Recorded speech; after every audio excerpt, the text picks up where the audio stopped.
কুত্তার বাচ্চা, তুই আমার ফোন ধরেছিস কেন? জীবনে এমন ফোন চোখে দেখেছিস? আমার কিছুতে হাত দিস তো তোর বাসা থেকেই আমি চলে যাব। কথাগুলো বলেই নীলা চলে গেল, আর আমি নিচের দিকে তাকিয়ে আছি। চোখ দিয়ে ঝাপসা দেখছি সব। হয়তো চোখে পানি এসেছে। পানিটা মুছে রুমে গেলাম। আর আপনাদের তো কিছুই বললামই না। নীলা আমার বিয়ে করা বউ। আমি নীলাকে ছোটবেলা থেকে অনেক ভালোবাসি। ওরা অনেক বড় লোক, চৌধুরী বাড়ির একমাত্র মেয়ে, আর আমি ওদের কাজের ছেলে। অল্পতেই সবার মন জয় করে ফেলেছি, আর সবাই অনেক ভালো মানুষ। একটা দুর্ঘটনায় ওর সাথে আমার বিয়ে হয়। ওর অনেক বড় জায়গায় বিয়ে হওয়ার কথা ছিল, কিন্তু বিয়ের দিন নাকি ছেলেটা অন্য একটা মেয়েকে নিয়ে পালিয়ে যায়। আর এই কথা নীলার বাবা শুনে হার্ট অ্যাটাক করে। পরে ওনার সামাজিক মর্যাদা যেন নষ্ট না হয়, সেজন্য ওই রাতেই আমার সাথে নীলার বিয়ে হয়। আর বাসর রাতেও নীলা আমাকে অনেক অপমান করে। আমাদের বাসর রাতের ঘটনা। সবার মতো আমিও অনেক খুশিতে বাসর ঘরে ঢুকলাম। আর নীলাকে যেহেতু ছোটবেলা থেকেই ভালোবাসতাম, তাই তাকে পেয়ে অনেক খুশিতে বাসর ঘরে ঢুকলাম। ঢোকার সাথে সাথেই নীলা বলা শুরু করলো, দেখ আবিদ, তুই আমাদের বাড়ির কাজের লোক, তোর সাথে আমার মানায় না, তাই আমার উপর স্ত্রীর অধিকার ফলাতে আসবি না। কিন্তু তুমি তো আমার বিয়ে করা বউ। কি বললি তুই? বলেই আমার গালে চড় মারল। আমার হাসি মাখা মুখটা নিমিষেই শেষ হয়ে গেল। ও আবারও বলা শুরু করলো, তুই আমাকে তুমি করে বললি কোন সাহসে? আমি তোর ম্যাম, সো ম্যাম বলেই ডাকবি। আর বাসার সবার সামনে মিথ্যে স্বামী স্ত্রীর অভিনয় করবি। বাবা যখন ঠিক হয়ে যাবে তখন তোকেও মুক্তি দিয়ে দিব, বুঝেছিস? হুম, ঠিক আছে। আর আমার কোনো ব্যাপারে নাক গলাবি না, আর আমার কোনো কিছুতে তোর ওই নোংরা হাত দিবি না। ঠিক আছে ম্যাম, আপনি শুয়ে পড়ুন। আমি বারান্দায় চলে যাচ্ছি। যা, কিন্তু এই কথাগুলো যদিও কেউ জানতে পারে তাহলে তোর অনেক খারাপ হবে। চিন্তা করবেন না ম্যাম, এগুলো কেউ জানবে না। বলেই বারান্দায় চলে যায়। বারান্দায় দাঁড়িয়ে আছি আর চোখ দিয়ে পানি পড়ছিল। আসলে গরিবদের ভালোবাসার মূল্য কেউ দেয় না। যাই হোক, সবই তো শুনলেন আমার বাসর ঘরের কাহিনী। এবার গল্পে আসা যাক। নীলা আমাকে অপমান করে চলে গেল। কিছুই বললাম না, কারণ নীলাকে বড্ড বেশিই ভালোবাসি। দুপুর হয়ে যাচ্ছে, হঠাৎ নীলার ডাক। আবিদ, ওই আবিদ। হুম, বল। কি বললি তুই? কি বলছি? তুই আমাকে তুমি করে বললি কেন? সরি, ভুল হয়ে গেছে। জি বলুন, কিছু লাগবে? না, কিছুই লাগবে না। আমি দুপুরে বাইরে খেতে যাচ্ছি, সো রাতের জন্য রান্না করে রাখিস। কোথায় যাবেন? পার্টিতে আর বেশি কথা বলবি না। বলেই নীলা চলে গেল। মনের ভিতর আজও চাপা কষ্ট রয়েই গেল। নীলা আজও পর্যন্ত আমার সাথে ভালো ব্যবহার করেনি, সব সময় জানোয়ারদের মতো করেছে। আমাকে ওর মানুষই মনে হয় না, কিন্তু অনেক ভালোবাসি তো, তাই কিছুই বলি না। সব কষ্ট একাই পাচ্ছি। দুপুরে আর আমি খেলাম না, না খেয়ে ঘুমিয়ে পড়েছি। কখন যে রাত হয়ে গেল বুঝতেই পারিনি। আর ঘুম ভাঙল নীলার লাথি খেয়ে। ওই ছোট লোকের বাচ্চা, এখনো রান্না না করে শুয়ে আছিস কেন? রান্না কি তোর বাপ করবে? কথাটা শোনার পর চোখ দিয়ে আর পানি আটকাতে পারলাম না। সেই ছোটবেলায় বাবা মাকে হারিয়েছি, আর সেই বাপকে। নীলা প্লিজ, আমার বাপকে নিয়ে কিছু বইলো না। তোমার পায়ে পড়ি, আমি স্বামী হয়ে তোমার পায়ে পড়ছি। প্লিজ এগুলো বলো না। যা বলার আমাকে বলো। কিন্তু আর বলতে পারলাম না। এর আগেই ছোট লোকের বাচ্চা, তোকে না বলছি আমাকে তুমি করে বলবি না? তুই তারপরেও। সরি, ভুল হয়ে গেছে, আর বলবো না। আমি এখনই রান্না করে আনছি বলেই রান্নাঘরে চলে গেলাম। খুব কষ্ট হচ্ছে, চিৎকার করে বলতে ইচ্ছে করছে, আল্লাহ তুমি কেন আমাকে এত কষ্ট দিচ্ছ? ভালোবাসার মানুষের কাছ থেকে আমি আর এত কষ্ট নিতে পারছি না। অনেক কান্নার পর রান্না করে নিয়ে গেলাম। ছেলেদের কষ্ট নাকি কাউকে দেখাতে নেই, তাই কাউকে দেখাই না। খাবার পর দুজনেই ঘুমিয়ে পড়লাম, যার যার আলাদা বিছানায়। সকালবেলা ঘুম থেকে উঠে আমি আগেই উঠে সকালবেলা ঘুম থেকে আমি আগেই উঠে পড়লাম। হঠাৎ খেয়াল করলাম সকালের মিষ্টি আলো নীলার মুখে পড়ছে। ও তখনও ঘুমন্ত অবস্থায়। ওকে অনেক সুন্দর লাগছে, ঠিক যেন ছোট্ট নিষ্পাপ বাচ্চাদের মতো। ওর মায়ামাখা মুখের দিকে তাকিয়ে আমি পাগলের মতো হয়ে গেছি। আমি ওর কাছে গেলাম, গিয়েই ওর কপালে আলতো করে একটা চুমু দিলাম। দেওয়ার সাথে সাথেই কুত্তার বাচ্চা, তুই আমাকে চুমু দেওয়ার সাহস পেলি কোথায়? বলেই আরও কয়েক দফা চড় মারল, আরও অনেক অপমান করল। নিজের প্রতি অনেক রাগ হইল, কেন আমি এমন করতে গেলাম। আর ফলস্বরূপ চড় আর অপমান। নিচের দিকে তাকিয়েই আছি। আবারও নীলা বলা শুরু করলো, আমি বুঝতে পারছি তুই আমার দুর্বলতার সুযোগ নিতে চাচ্ছিস। না নীলা, আপনি বিশ্বাস করুন, আমি এমনটা করতে চাইলে অনেক আগেই করতে পারতাম, কিন্তু আমি এমন না। চুপ, তুই কেমন আমি বুঝতে পারছি। তোর সাথে থাকা আমার আর পসিবল না। আমি তোর কাছ থেকে মুক্তি চাই। কথাটা শোনার পর মাথায় আসমান ভেঙে পড়ল। মুক্তি? হুম, তোর কাছ থেকে মুক্তি, ডিভোর্স চাই আমি। নীলা, আমি আপনার পায়ে পড়ি, এগুলো প্লিজ বলবেন না। আমি না আপনাকে ছাড়া একটা মুহূর্ত থাকতে পারবো না। আপনার যত ইচ্ছা আমাকে মারেন, যত খুশি বকেন, তারপরও আমাকে ছেড়ে যাবেন না প্লিজ, বলেই চিৎকার করে কান্না করছি। তোর ন্যাকা কান্না বন্ধ কর তো। আমার না এগুলো ভালো লাগছে না। আমাকে তুই মুক্তি দে। কেন জানি কষ্টে বুকটা ফেটে যাচ্ছে। আমি এতিম মানুষ, আর ছোটবেলা থেকেই কষ্ট পেয়ে বড় হয়েছি।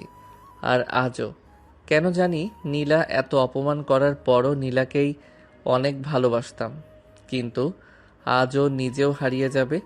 অনেক কষ্টে নিজেকে থামালাম আর নীলাকে বললাম, একটা কথা বলবো। হুম, বল। আমি আপনাকে মুক্তি দিয়ে দিব, তার আগে আমার একটা শেষ ইচ্ছা ছিল। হুম, বল। কিন্তু ডিভোর্স না দেওয়ার ইচ্ছা বলবি না। না না, এগুলো বলবো না। বল তাহলে। আমি আপনাকে 3 মাস পর ডিভোর্স দিয়ে দিব। এই 3 মাস আমাকে প্রতিদিন রাতের বেলা আপনি আমাকে রান্না করে নিজ হাতে খাইয়ে দিবেন। আর এই 3টা মাস আমার সাথে তুমি করে বলবেন, আর আমিও তুমি করে বলবো। এটাই আমার ইচ্ছা। প্লিজ না করবেন না। মাত্র তো 3টা মাস, এরপরই তো আপনি মুক্ত। ঠিক আছে, আমি মেনে নিলাম, কিন্তু তুই আমাকে স্পর্শ করবি না আর আমাকে ডিভোর্স দিয়ে দিবি, বুঝছিস? হুম, ঠিক আছে ম্যাম। আমারও একটা শর্ত আছে। কি শর্ত আবার? আমি যেমন খুশি রান্না করব, আর তোর বিনা অভিযোগে খেতে হবে। আরে ওইটা নিয়ে চিন্তা করবেন না, আপনি যে আমাকে খাইয়ে দিবেন এতেই আমি অনেক খুশি। আরও কিছু কথা আছে আমার। হুম, বলুন। আমার আব্বা আম্মা যখন আসবে, সাথে সাথে ওদের দেখিয়ে আমাকে অযথা গালাগালি মারধর করতে হবে। না ম্যাম, এটা আমি পারবো না। প্লিজ এটা বাদ দেন, অন্য কিছু বলেন। অন্য কিছু কি বলবো? এই ধরেন প্রতিদিন আমাকে আপনার ইচ্ছা মতো বকবেন, মারবেন, যা মন চাই করবেন, কিন্তু আপনাকে আমি এটা করতে পারবো না, কারণ আমি আমার জীবনের চেয়ে বেশি ভালোবাসি। ওই চুপ। আমার শর্তের কথা মানলে বল, না মানলে আর তোর ইচ্ছা আমিও পূরণ করব না। ম্যাম, একটু বোঝার চেষ্টা করুন। তোকে 30 মিনিট সময় দিলাম, ডিসিশন নে কি করবি। বলেই নীলা চলে গেল। আল্লাহ, আমি কি এতটাই খারাপ? কেন আমার ভালোবাসার মানুষটা আমাকে বোঝে না? আমি তো ওর ক্ষতি চাই না। ওর মন বলে কি কিছুই নেই? নাকি ওর মনটা পাষাণের মতো? নাকি আমার জন্য ওর একটুও মায়া হয় না? কথাগুলো বলেই চিৎকার করে কান্না করছি। কেন জানি কান্না থামছে না, শুধু অঝরে পানি পড়ছে। অনেক ভেবেচিন্তে ঠিক করলাম, হয়তো ওর কথাগুলো মেনে নেওয়া ঠিক হবে আমার। তারপরও ওর হাতের রান্না ওর নিজ হাতে খেতে পারবো। ওর কাছে গিয়েই বললাম, আমি রাজি। হুম, রাজি হলেই ভালো। আর আমার কোনো কাজে বাধা দিবি না। ঠিক আছে, কোনো একটা মায়ার বাঁধনে আমার হাত বাঁধা, নয়তো ও এগুলো করতে পারতো না। থাক, এগুলো বলে লাভ নেই। প্রথম দিন অনেক আশায় রাতের খাবারের জন্য রুমে ঢুকলাম। ও যেমনই হোক না কেন আজ আমাকে রান্না করে নিজ হাতে খাওয়াবে, এটাই আমার অনেক। খুশিতে মনটা লাফালাফি করছে। দেখলাম নীলা রান্না করছে, তাই আমি ফ্রেশ হয়ে খাবার টেবিলে বসলাম। একটু পরেই নীলা খাবার নিয়ে আসলো।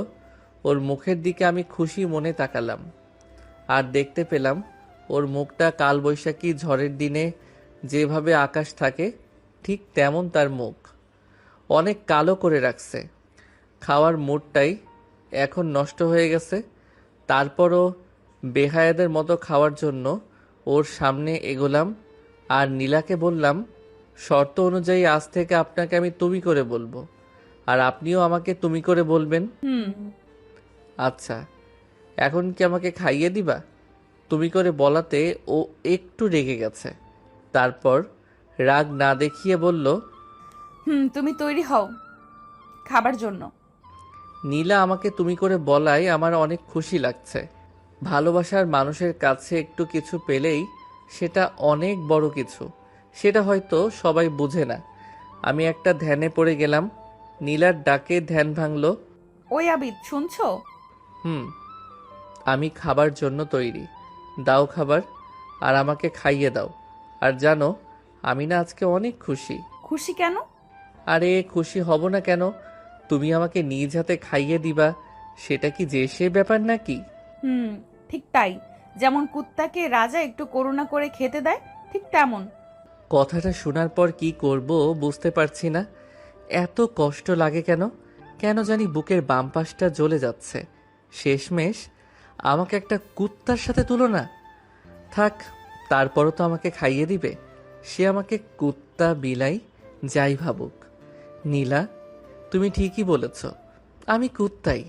তারপরও তো আমাকে খাইয়ে দিবে, এতেই খুশি। তারপর দেখলাম নীলা একটা চামচে করে আমাকে খাওয়ানোর জন্য খাবার এগিয়ে দিচ্ছে।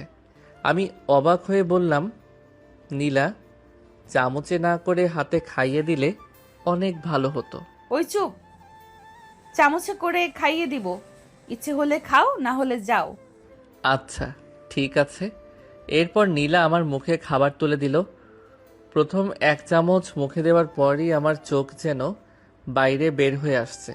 ও আবারও আমার মুখে খাবার তুলে দিল। আমিও আবারও মুখে নিলাম। আমি আর সহ্য করতে পারছি না।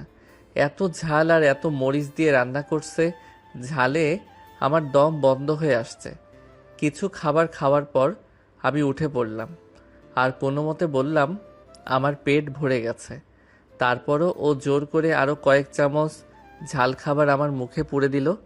আমি ঝাল সহ্য করতে না পেরে পানি পানি করতে লাগলাম, কিন্তু একটুও পানি দিল না। এক দৌড়ে বাইরে চলে গেলাম। যেখানে পানি পাইছি ময়লা হলেও ঝালের দাপটে ময়লা মনে হয়নি। সব খাওয়া শুরু করছি। ওই রাতে আর ঘুমাতে পারলাম না। সারা রাত ধরে মুখে ঝাল লেগেই ছিল। খুব কান্নাও করেছিলাম। একটা মেয়ে মানুষ কিভাবে এতটা জানোয়ারের মতো হতে পারে তা ওকে না দেখলে বুঝতেই পারতাম না। মুখটাও অনেক জ্বলছে, যেন আমার মুখটাই পুড়ে গেছে। বারান্দায় হাঁ করে বসে পড়লাম। কখন যেন ঘুমিয়ে পড়ছি বুঝতেই পারিনি। সকালবেলা ঘুম ভাঙল, দেখলাম নীলা আমার ছবি তুলছে। আমি কোনো মতে জিজ্ঞাসা করলাম, ছবি তুলছো কেন? নীলা আমাকে ছবি দেখালো। আমি দেখতে পেলাম আমার জিহ্বা অনেকটাই বাইরে বের হয়ে আছে। আর ও বলল, দেখো আবিদ, তোমার জিহ্বা কত বড়, বাইরে বের হয়ে আছে, ঠিক যেন কুত্তার মতো। ঠিক বলছি না আবিদ? আমি চাচ্ছি ফেসবুকে এটা আপলোড করব। আচ্ছা নীলা, একটা কথা বলবো? বল। আমাকে কষ্ট দিতে কি তোমার অনেক ভালো লাগে? অনেক মজা পাও? আর আমাকে কেন এত কষ্ট দাও? হাসছো কেন? তো কি করব বলো? তুমি একটা ভিক্ষুক মানুষ, ছোট লোক। তোমাকে এত কষ্ট দিচ্ছি, তারপরও কেন যাচ্ছিস না? কেন মুক্তি দিচ্ছিস না আমায়? কেন পড়ে আছিস? নীলা, তুমি কিন্তু শর্ত ভাঙছো। তুমি কিন্তু আমাকে তুই করে বলছো। ও তাই নাকি? হুম, আর কেন এখনো তোমাকে ছেড়ে যাচ্ছি না জানো? কারণ তোমাকে আমার জীবনের চেয়েও বেশি ভালোবাসি, এটাই কারণ। রাখো তোমার ভালোবাসা। আমার কাছে ভালোবাসার কোনো মূল্য নেই। আর তোমাকে কষ্ট দিতে আমার অনেক ভালো লাগে। এটা যেন আমার দৈনন্দিন রুটিনে পরিণত হয়ে গেছে। নীলা হাসছে, আর আমি শত কষ্টের পরও তার হাসি মাখা মুখের দিকে তাকিয়ে আছি। অনেক ভালো লাগছে, কষ্টগুলাও ভুলে যাচ্ছি। ওই তুমি হাঁ করে কি দেখছো? তোমাকে ঠাস ঠাস মারলা কেন? আমার দিকে এইভাবে হাঁ করে তাকিয়ে আছো কেন? এখন আমাকে মুক্তি দিচ্ছ না কেন? নীলা, আমি তো তোমার কাছ থেকে 3টা মাস সময় নিয়েছি। তো এমন করছো কেন? থাকলে থাক, না থাকলে চলে যাও। তোমার চেহারাই দেখতে ভালো লাগে না। আচ্ছা নীলা, আমি দেখতে আসলেই অনেক খারাপ? তুই দেখতে খারাপ কিন্তু গরিব, এটাই সবচেয়ে বড় অপরাধ। গরিব হওয়াতে কি অপরাধ আমার? কারণ গরিবদের আমি পছন্দ করি না। কথাগুলো বলেই চলে গেল। আহ, কি কপাল আমার! বারবার এত অপমান, এত নির্যাতন, সব কিছুই এলোমেলো হয়ে যাচ্ছে। আমি জানি পাঠক যারা আছেন সবাই ভাবছেন, এত অপমানের পরও আমি এই জানোয়ারের মতো পাষাণ হৃদয়ের মানুষের কাছে থাকছি কেন। তার উত্তর, আমি তাকে অনেক ভালোবাসি। দিনটা এভাবেই কেটে গেল। দ্বিতীয় দিন। আজও নীলা রান্না করছে। হয়তো আজও খাবারে আগের মতো মরিচ দিয়ে আমার কলিজাটা জ্বালিয়ে দিতে চাইবে। জ্বালালে জ্বালাক, দেখি কত কষ্ট দিতে পারে আমাকে। ওই মরিচের খাবারই খাবো। নীলা রান্না করে আনলো। আজ ওর মুখটা অনেক হাসি খুশি। থাক, ও হাসি খুশি থাকলেই আমি খুশি। হয়তো আজ আগের চেয়ে বেশি কষ্ট দিবে আমায়, তাই অনেক খুশি। হঠাৎ নীলার ডাক। ওই আবিদ, আসছি। তাড়াতাড়ি হাত মুখ ধুয়ে খেতে বসলাম, আর ও আমার মুখে খাবার দিতে লাগলো। আর এমন সময় বলল, আচ্ছা আবিদ, তুমি কি আমায় অনেক ভালোবাসো? অনেক। তোমার জন্য সব করতে পারবো। Very good. তো আমার একটা কথা ছিল আবিদ। নীলার কথা শুনে মনে হচ্ছে হয়তো আমার প্রতি একটু মায়া হচ্ছে ওর মনে, তাই হয়তো এগুলো জিজ্ঞাসা করছে। তাই আমিও বললাম, বলো নীলা, কি কথা? আমি আজকে অনেক কষ্ট করে তোমার জন্য রান্না করছি। খাবারগুলো খাবে তো? মনে মনে ভাবলাম হয়তো ভালোভাবে রান্না করছে তাই এগুলো বলছে। তাই একটু হাসি দিয়ে বললাম, খাবো না মানে? অবশ্যই খাবো। তুমি রান্না করছো আর আমি খাবো না, তা কি হয়? নীলা মিষ্টি সুরে বলল, তাহলে আজ কোনো খাবার তুমি ফেলবে না। যতটুকু মুখে দিব সব খাবে, ঠিক আছে? আচ্ছা ম্যাম, ঠিক আছে। তাহলে হা করো। এই হা করলাম, দাও। নীলা আমার মুখে খাবার দিল। একটু ঝাল না, আমার মুখে একটু ঝাল লাগছে না, কিন্তু কোনোভাবেই বমি আটকাতে পারছি না। খাবারে এত বেশি পরিমাণ লবণ দিচ্ছে, লবণের লবণাক্ততা এতই বেশি যে আমার বমি আসছে। তারপরও কোনো রকম বমি আটকাতে চেষ্টা করলাম, কিন্তু আটকাতে পারছি না। আর এদিকে নীলা আমার মুখে একের পর এক খাবার দিচ্ছে, আর আমি চোখ বন্ধ করে আল্লাহকে ডাক দিলাম, আল্লাহ, তুমি আমাকে সহ্য করার শক্তি দাও। আল্লাহ, কোনোভাবেই যেন আমার এখন বমি না হয়। হয়তো আল্লাহ আমার দোয়াটা কবুল করেনি, আমি বমি করে দিলাম, আর কয়েক ফোঁটা বমি নীলার শরীরে গিয়ে পড়ে। আর সাথে সাথে ওর জুতা হাতে নিয়ে, ছোট লোকের বাচ্চা, তোকে আমি খাইয়ে দিচ্ছি আর তুই প্রতিদান দিলি? বিশ্বাস করো নীলা, আমি ইচ্ছা করে দেইনি, তুমি একটু বিশ্বাস করো। চুপ, তোর এই জন্য শাস্তি পেতে হবে। নীলা, কি বলছো এসব? চুপ কর, নয়তো আমি এক্ষুনি তোর এই ভাঙা বাসা থেকে চলে যাব। না না নীলা, বলো কি শাস্তি? আজ সারা রাত তুই এক পায়ে ভর করে দাঁড়িয়ে থাকবি, একটুও ঘুমাতে পারবি না। এটা কিভাবে সম্ভব? এটাই করতে হবে। আচ্ছা, আমি মেনে নিলাম, কিন্তু তারপরও আপাতত তুমি চলে যেও না। ওই দিন সারা রাত এক পায়ে দাঁড়িয়ে রইলাম, আর ওই লবণের খাবার খেয়ে পেটে সমস্যা হয়ে যায়। মোট কথা, ওই রাতটা আমার কাছে জাহান্নামের মতো মনে হয়েছে। খুব কান্না করছিলাম। আজ বাবা মা নেই, তারপরও কত কষ্ট। ওর মন বলে হয়তো কোনো কিছু নেই, হয়তো শত্রুকেও এমন সাজা দেওয়া হয় না। থাক, দেখা যাক কতটা দিতে পারে। পরের দিন অসুস্থতার আর রাতের ঘুমের জন্য বিছানা থেকে উঠতে পারছিলাম না। খুব খারাপ লাগছিল, কিন্তু তারপরও ছাড় পেলাম না। আমার উপর আবারও শারীরিক নির্যাতন করলো। প্রায় 3 দিন অসুস্থ ছিলাম। তারপরও তার ওই মরিচের গুঁড়া, লবণ বেশি দেওয়া খাবার থেকে রক্ষা পাইনি। কয়েকদিন পর একটু সুস্থ হলাম। আর এর মাঝেই নীলা এসে বলল, আবিদ, কাল আমার আব্বু আম্মু আসবে। ও তাহলে তো ভালোই হবে। হুম।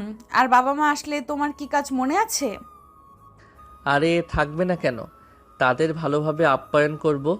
আচ্ছা, আমি এখনই বাজার করে নিয়ে আসছি। না, বাজার করবে না। বাজার করব না মানে কি?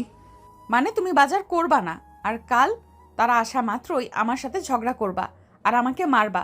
না না, এ তুমি কি বলছো? আর তোমাকে মারবই বা কেন? তোমাকে কি শর্ত দিয়েছিলাম মনে আছে?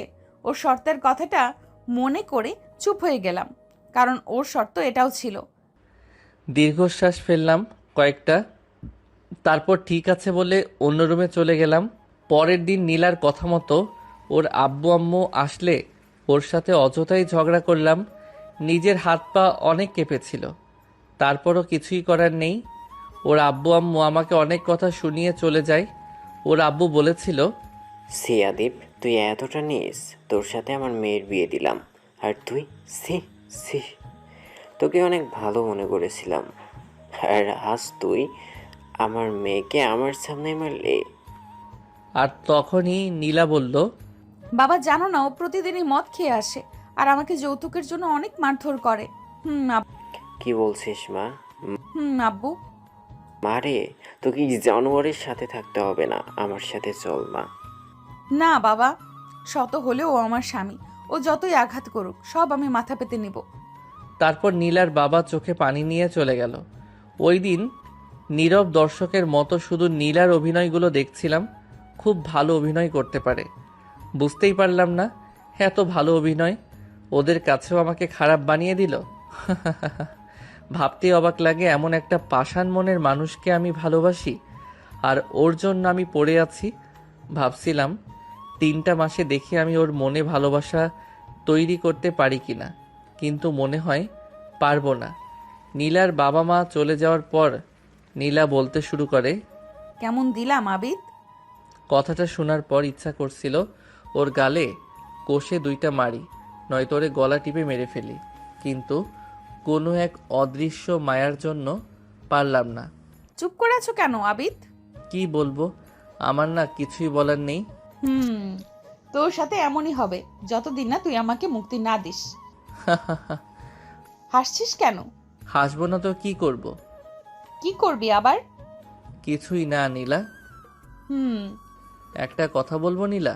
বল। আমার কোন দোষে আমাকে এত অপমান করছো? কেন সবার সামনে আমাকে এত ছোট করছো? কারণ তুই ছোট লোক, তুই গরিব। যদি আমার মতো বড় লোক হইতি তবে তোকে মেনে নিতাম। হাসিস কেন আবার? আচ্ছা, গরিবদের কি ভালোবাসার অধিকার নেই? আছে, তবে তোদের লেভেলের। আমাদের মতো আসমানের চাঁদকে না।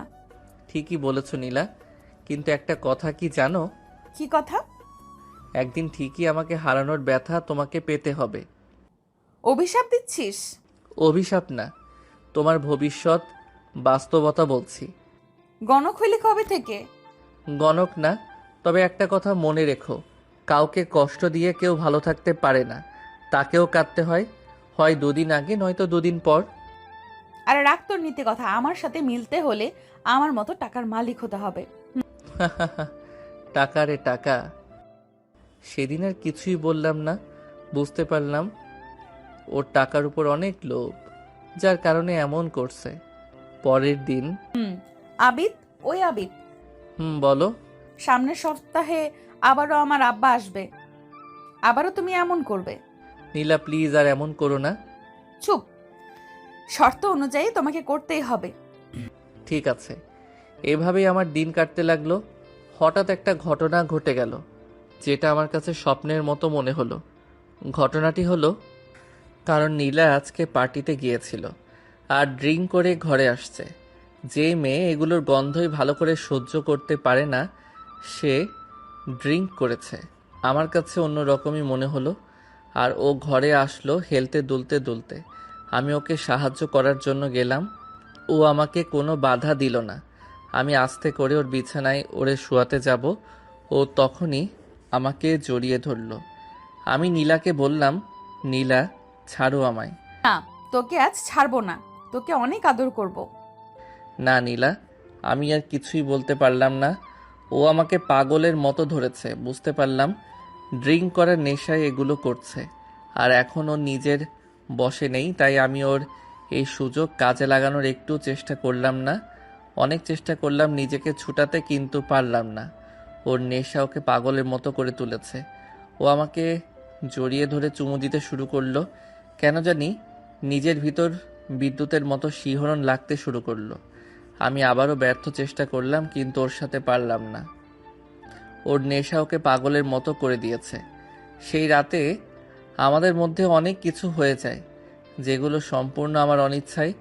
তারপর কখন যে ঘুমিয়ে গেলাম বুঝতেই পারিনি। সকালবেলা কান্নার আওয়াজে আমার ঘুম ভাঙলো। ঘুম থেকে উঠে দেখি নীলা কান্না করছে, আর আমি নীলাকে কিছু বলতে যাব, ঠিক সেই মুহূর্তে ছোট লোকের বাচ্চা, তুই কেন এই কাজ করলি? তুই এগুলো কি করলি? বিশ্বাস চুপ, তোর নাটক বন্ধ কর। বলেই আবার আমাকে কয়েক দফা চড় মারল, আর অনেক অপমান। কিন্তু কেন জানি কষ্ট লাগছে না, কারণ এগুলো নতুন নয়। এই ঘটনার পর থেকে নীলা আমার সাথে আগের চেয়ে বেশি খারাপ ব্যবহার করে। এর মাঝখানে কয়েকবার নীলার বাবা আসে, আর আমাকে মিথ্যা অভিনয় করতে হয়। নীলা প্রতিবারই আমাকে ওদের সামনে ছোট করত।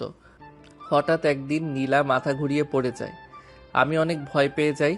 তারপর আমি ডাক্তার আনলাম। ডাক্তার পরীক্ষা নিরীক্ষা করে জানালো। খুশির সংবাদ আবিদ সাহেব, আপনার কি সংবাদ? স্ত্রী মা হতে চলেছে। শুনে এত খুশি লাগলো যা বলার বাইরে। যেন আকাশের চাঁদ পাবো আমি, এত খুশি জীবনেও লাগেনি।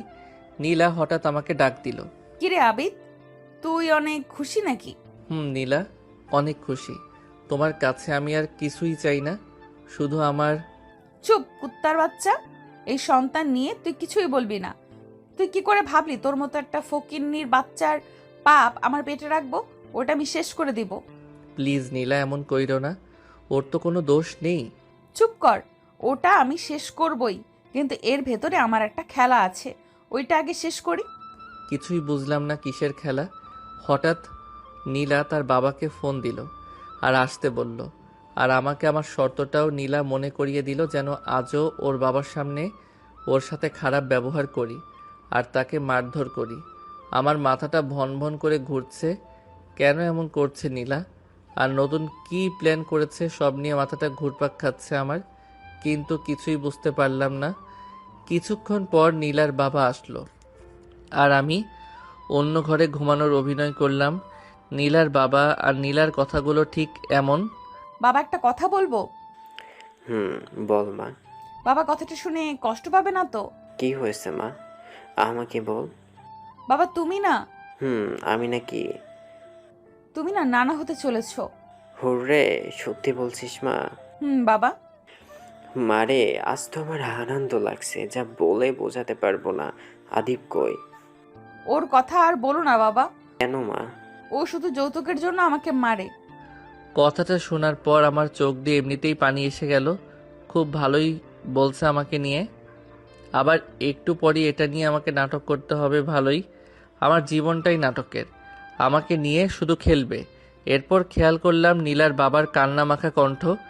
মারে, ও এমন তো ছিল না, আর কেন এমন করছে ও? নীলা কান্নার অভিনয় করে বলল, বাবা, আবিদ জানো কি বলেছে? কি বলছে? 3 দিনের ভেতর 10 লক্ষ টাকা না দিলে আমার পেটের সন্তান মেরে ফেলবে। কথাগুলো শুনে আমার মাথায় যেন আসমান ভেঙে পড়ল। পায়ের নিচ থেকে মাটি সরে গেল। কি বলছে ও? আমি তো এমন কিছুই করছি, আর টাকা নিয়েও কি করবে? হঠাৎ শুনতে পেলাম নীলার বাবা বলছে। আমি কালকেই টাকা পাঠিয়ে দিব, তুই চিন্তা করিস না মা। বলেই হাসি মাখা মুখে এসে কান্না ও কষ্টে ভরা হৃদয় নিয়ে উনি চলে গেল। আর যাওয়ার আগে একবার আমার রুমে এসে বলল, বাবা, তুই আমার মেয়েটাকে কষ্ট দিস না। বলেই চলে গেল। আমারও মনটা ভেঙে গেল। একটা মানুষ এতটা জঘন্য হতে পারে আগে জানতাম না। আমিও মনে মনে অনেক কষ্ট পাইলাম আর মনে মনে বললাম, নীলা একদিন ঠিকই এর মাসুল তোমাকে দিতে হবে। এভাবেই দিনগুলো কাটতে লাগলো আমার। দেখতে দেখতে প্রায় 3 মাস হয়ে যাচ্ছে। এরই মধ্যে নীলা অনেকগুলো টাকা ওর বাবার কাছ থেকে আনে, কিন্তু টাকাগুলো দিয়ে কি করলো, কোথায় আছে, সবই আমার অজানা। কিন্তু সব দোষ হয়তো আমারই পড়বে। 3 মাস পূর্ণ হতে মাত্র আর কয়েকটা দিন। হঠাৎ নীলা আমাকে এসে বলল, কিরে আবিদ, ডিভোর্স কই?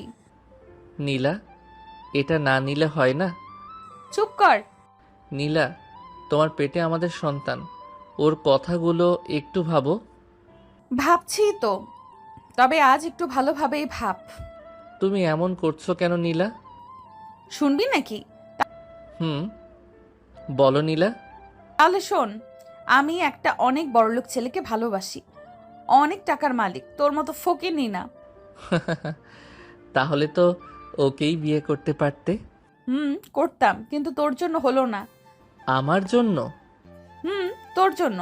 ওই দিন আমার বিয়েটা ভেঙে যাওয়ার পর আমি ওকেই বিয়ে করতাম, কিন্তু আব্বু আমাকে তোর সাথে বিয়ে দিয়ে দিল। তুমি তো ওর কথা বলতে পারতে। বলছিলাম, কিন্তু লাভ হয়নি। আব্বু তোকে অনেক ভালোবাসতো, তাই সেদিন আমার ভালোবাসাকে মূল্য না দিয়ে তোর বিশ্বাসকে বাবা ভালোবেসে তোর মতো ফকিন্নির সাথে আমার বিয়ে দিয়ে দেয়, যার কারণে আমার স্বপ্নের রাজপ্রাসাদ সহ রাজপুত্রকে হাতছাড়া করি। আর এটার জন্য তুই দায়ী। এতক্ষণে আমার কাছে কিছুটা পরিষ্কার হয়ে যাচ্ছে কেন এমন করে আমার সাথে। আমিও বললাম, নীলা, তার জন্য আমি কিভাবে দায়ী হলাম? আর আমাকে কেন তোমার বাবার সামনে এত ছোট করলে? তোর জন্য সব হইছে। তোকে বাবা ভালোবেসে এসব করেছে, তাই সবার আগে বাবার কাছে তোকে খারাপ বানালাম। আর এখন এমন একটা কাজ করব, তুই সারা জীবনের জন্য বাবার কাছে খারাপ হয়ে থাকবি। নীলা, কি বলছো এসব? চুপ কর। নীলা বলেই ওর বাবাকে কল দিল। বাবা, আমাকে বাঁচাও। আবিদ আমাকে যৌতুকের জন্য মেরে ফেললো। বাবা বাঁচাও, বাবা। ফোনটা কেটে দিল নীলা। ওপাশে কল আসছেই তো আসছে, কিন্তু নীলা রিসিভ না করে বলল, দেখলি আবিদ কি বললাম? নীলা, তুমি ঠিক আছো তো? কেন এমন মিথ্যা বললে? আমি তো কিছুই বলিনি।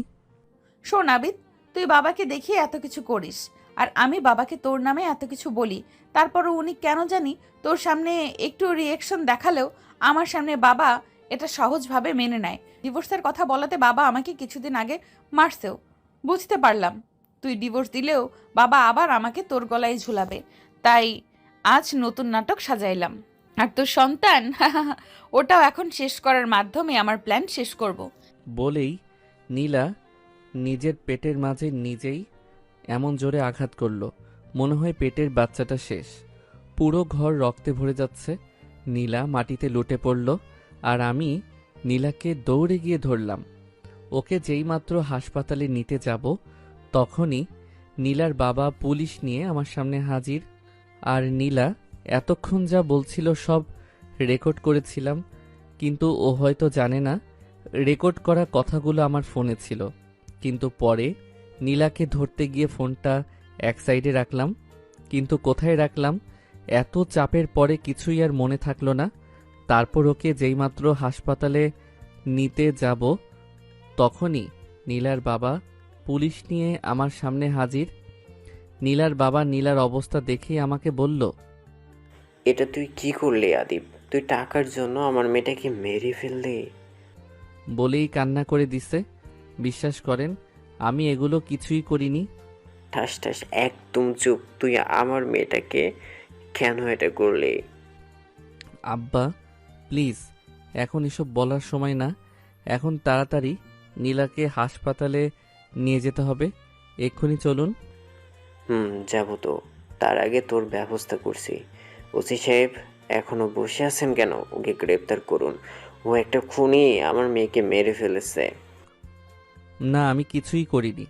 আর কিছুই বলার সময় পেলাম না। পুলিশ আমাকে গ্রেফতার করে নিয়ে যাচ্ছে। আমার কোনো কথাই শুনল না। আর অন্যদিকে ওর বাবা নীলাকে হাসপাতালে নিয়ে যাচ্ছে। আমার কোনো কথাই পুলিশ শুনল না। থানায় নিয়ে গেল। সেদিন নীলার কি হয়েছিল আর আমার সন্তানের কি হয়েছে কিছুই জানতে পারলাম না। আল্লাহর কাছে অনেক কেঁদেছিলাম, আল্লাহ যেন নীলাকে আর আমার সন্তানকে সুস্থ করে দেয়। কিন্তু আমি কিছুক্ষণ পর কি হলো সেটা নিজেও ভাবতে পারলাম না। নীলার বাবা থানায় আসলো আর অনেকগুলো টাকা ওসিকে দিয়ে গেল, আর কি যেন বলল। তারপর উনি সহ ওসি সাহেব আর কয়েকজন পুলিশ আমার কাছে আসলো। ওরা আমার হাত পা চেয়ারে বাঁধলো আর তারপর নির্মম অত্যাচার শুরু করেছে।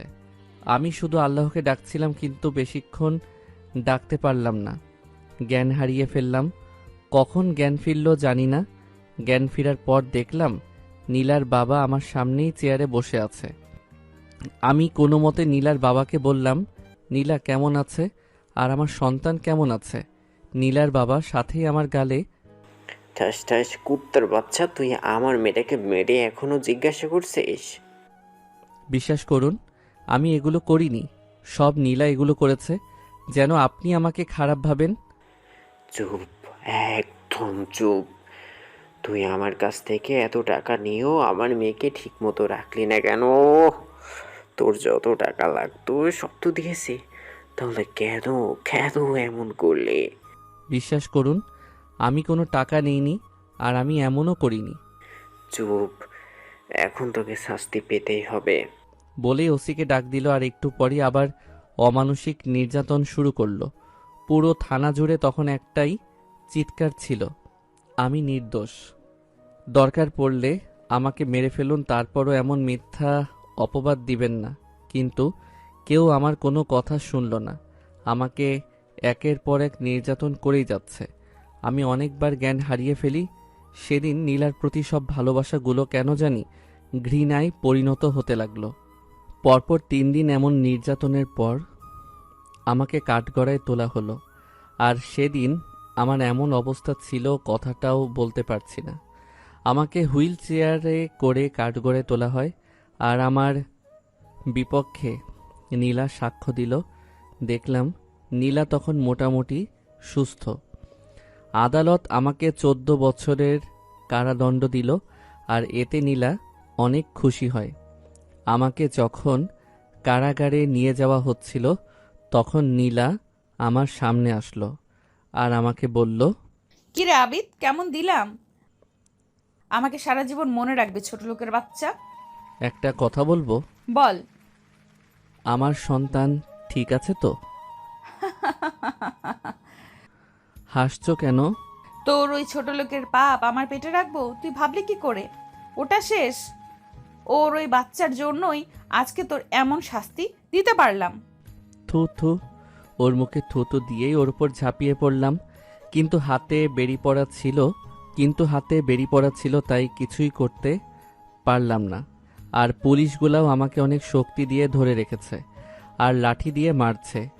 আমি শুধু নীলাকে একটা কথাই বললাম, নীলা তুই ভালো করে শুনে রাখিস, আমি আবিদ এতদিন ভালোবাসার মায়ায় তোকে কিছুই করিনি। আর আজ সেই ভালোবাসা প্রতিশোধে পরিণত হয়ে গেছে। তুই আমার জীবনটা বিনা দোষে নরক বানিয়ে ফেলেছিস।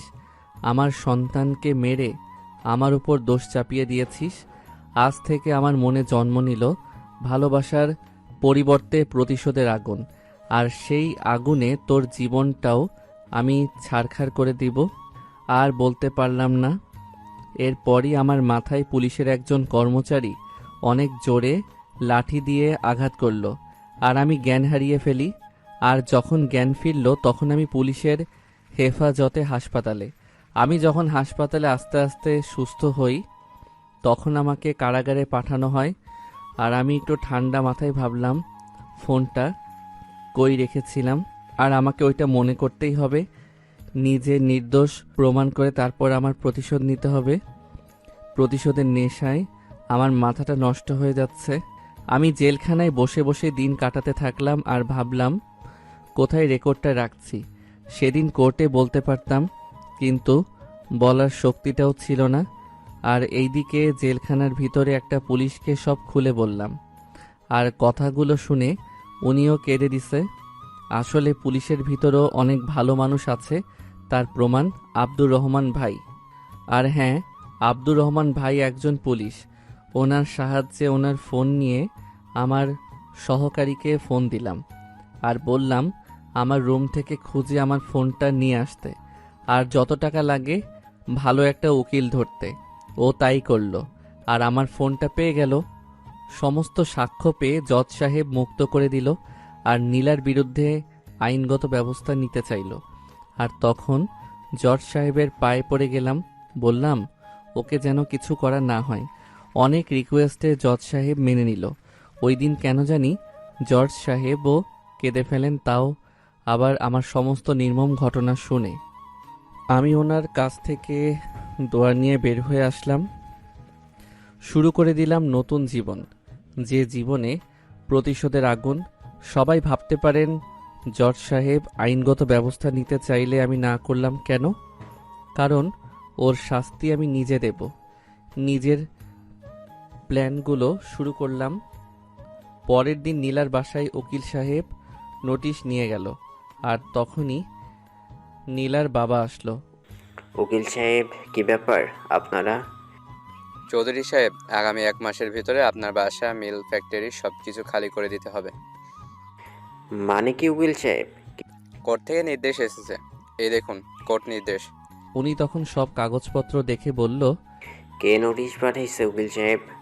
এ বাড়ির সত্যিকারের মালিক। এই বাসার সত্যিকার মালিক আবার কে? মিস্টার আবিদ হাসান রনি, যাকে সবাই এক নামে চেনে কিন্তু ভালো করে কেউ দেখেনি। এটা আবার কোন আদিব? এ বাড়ির মালিক ফারুক চৌধুরীর ছেলে আবিদ চৌধুরী। কি বলছেন উকিল সাহেব? স্যার তো অনেক আগেই মারা গেছেন। কিন্তু তার ছেলে এখনো বেঁচে আছে। কি বলছেন? ছোট সাহেব এখনো বেঁচে আছে?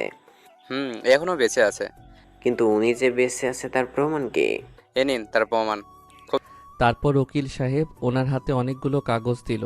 কাগজগুলো দেখে নীলার বাবা বলল, আমাদের ছোট সাহেব এখন কোথায়? ওনাদের সম্পত্তি এতদিন ধরে আমি আগলে রেখেছি।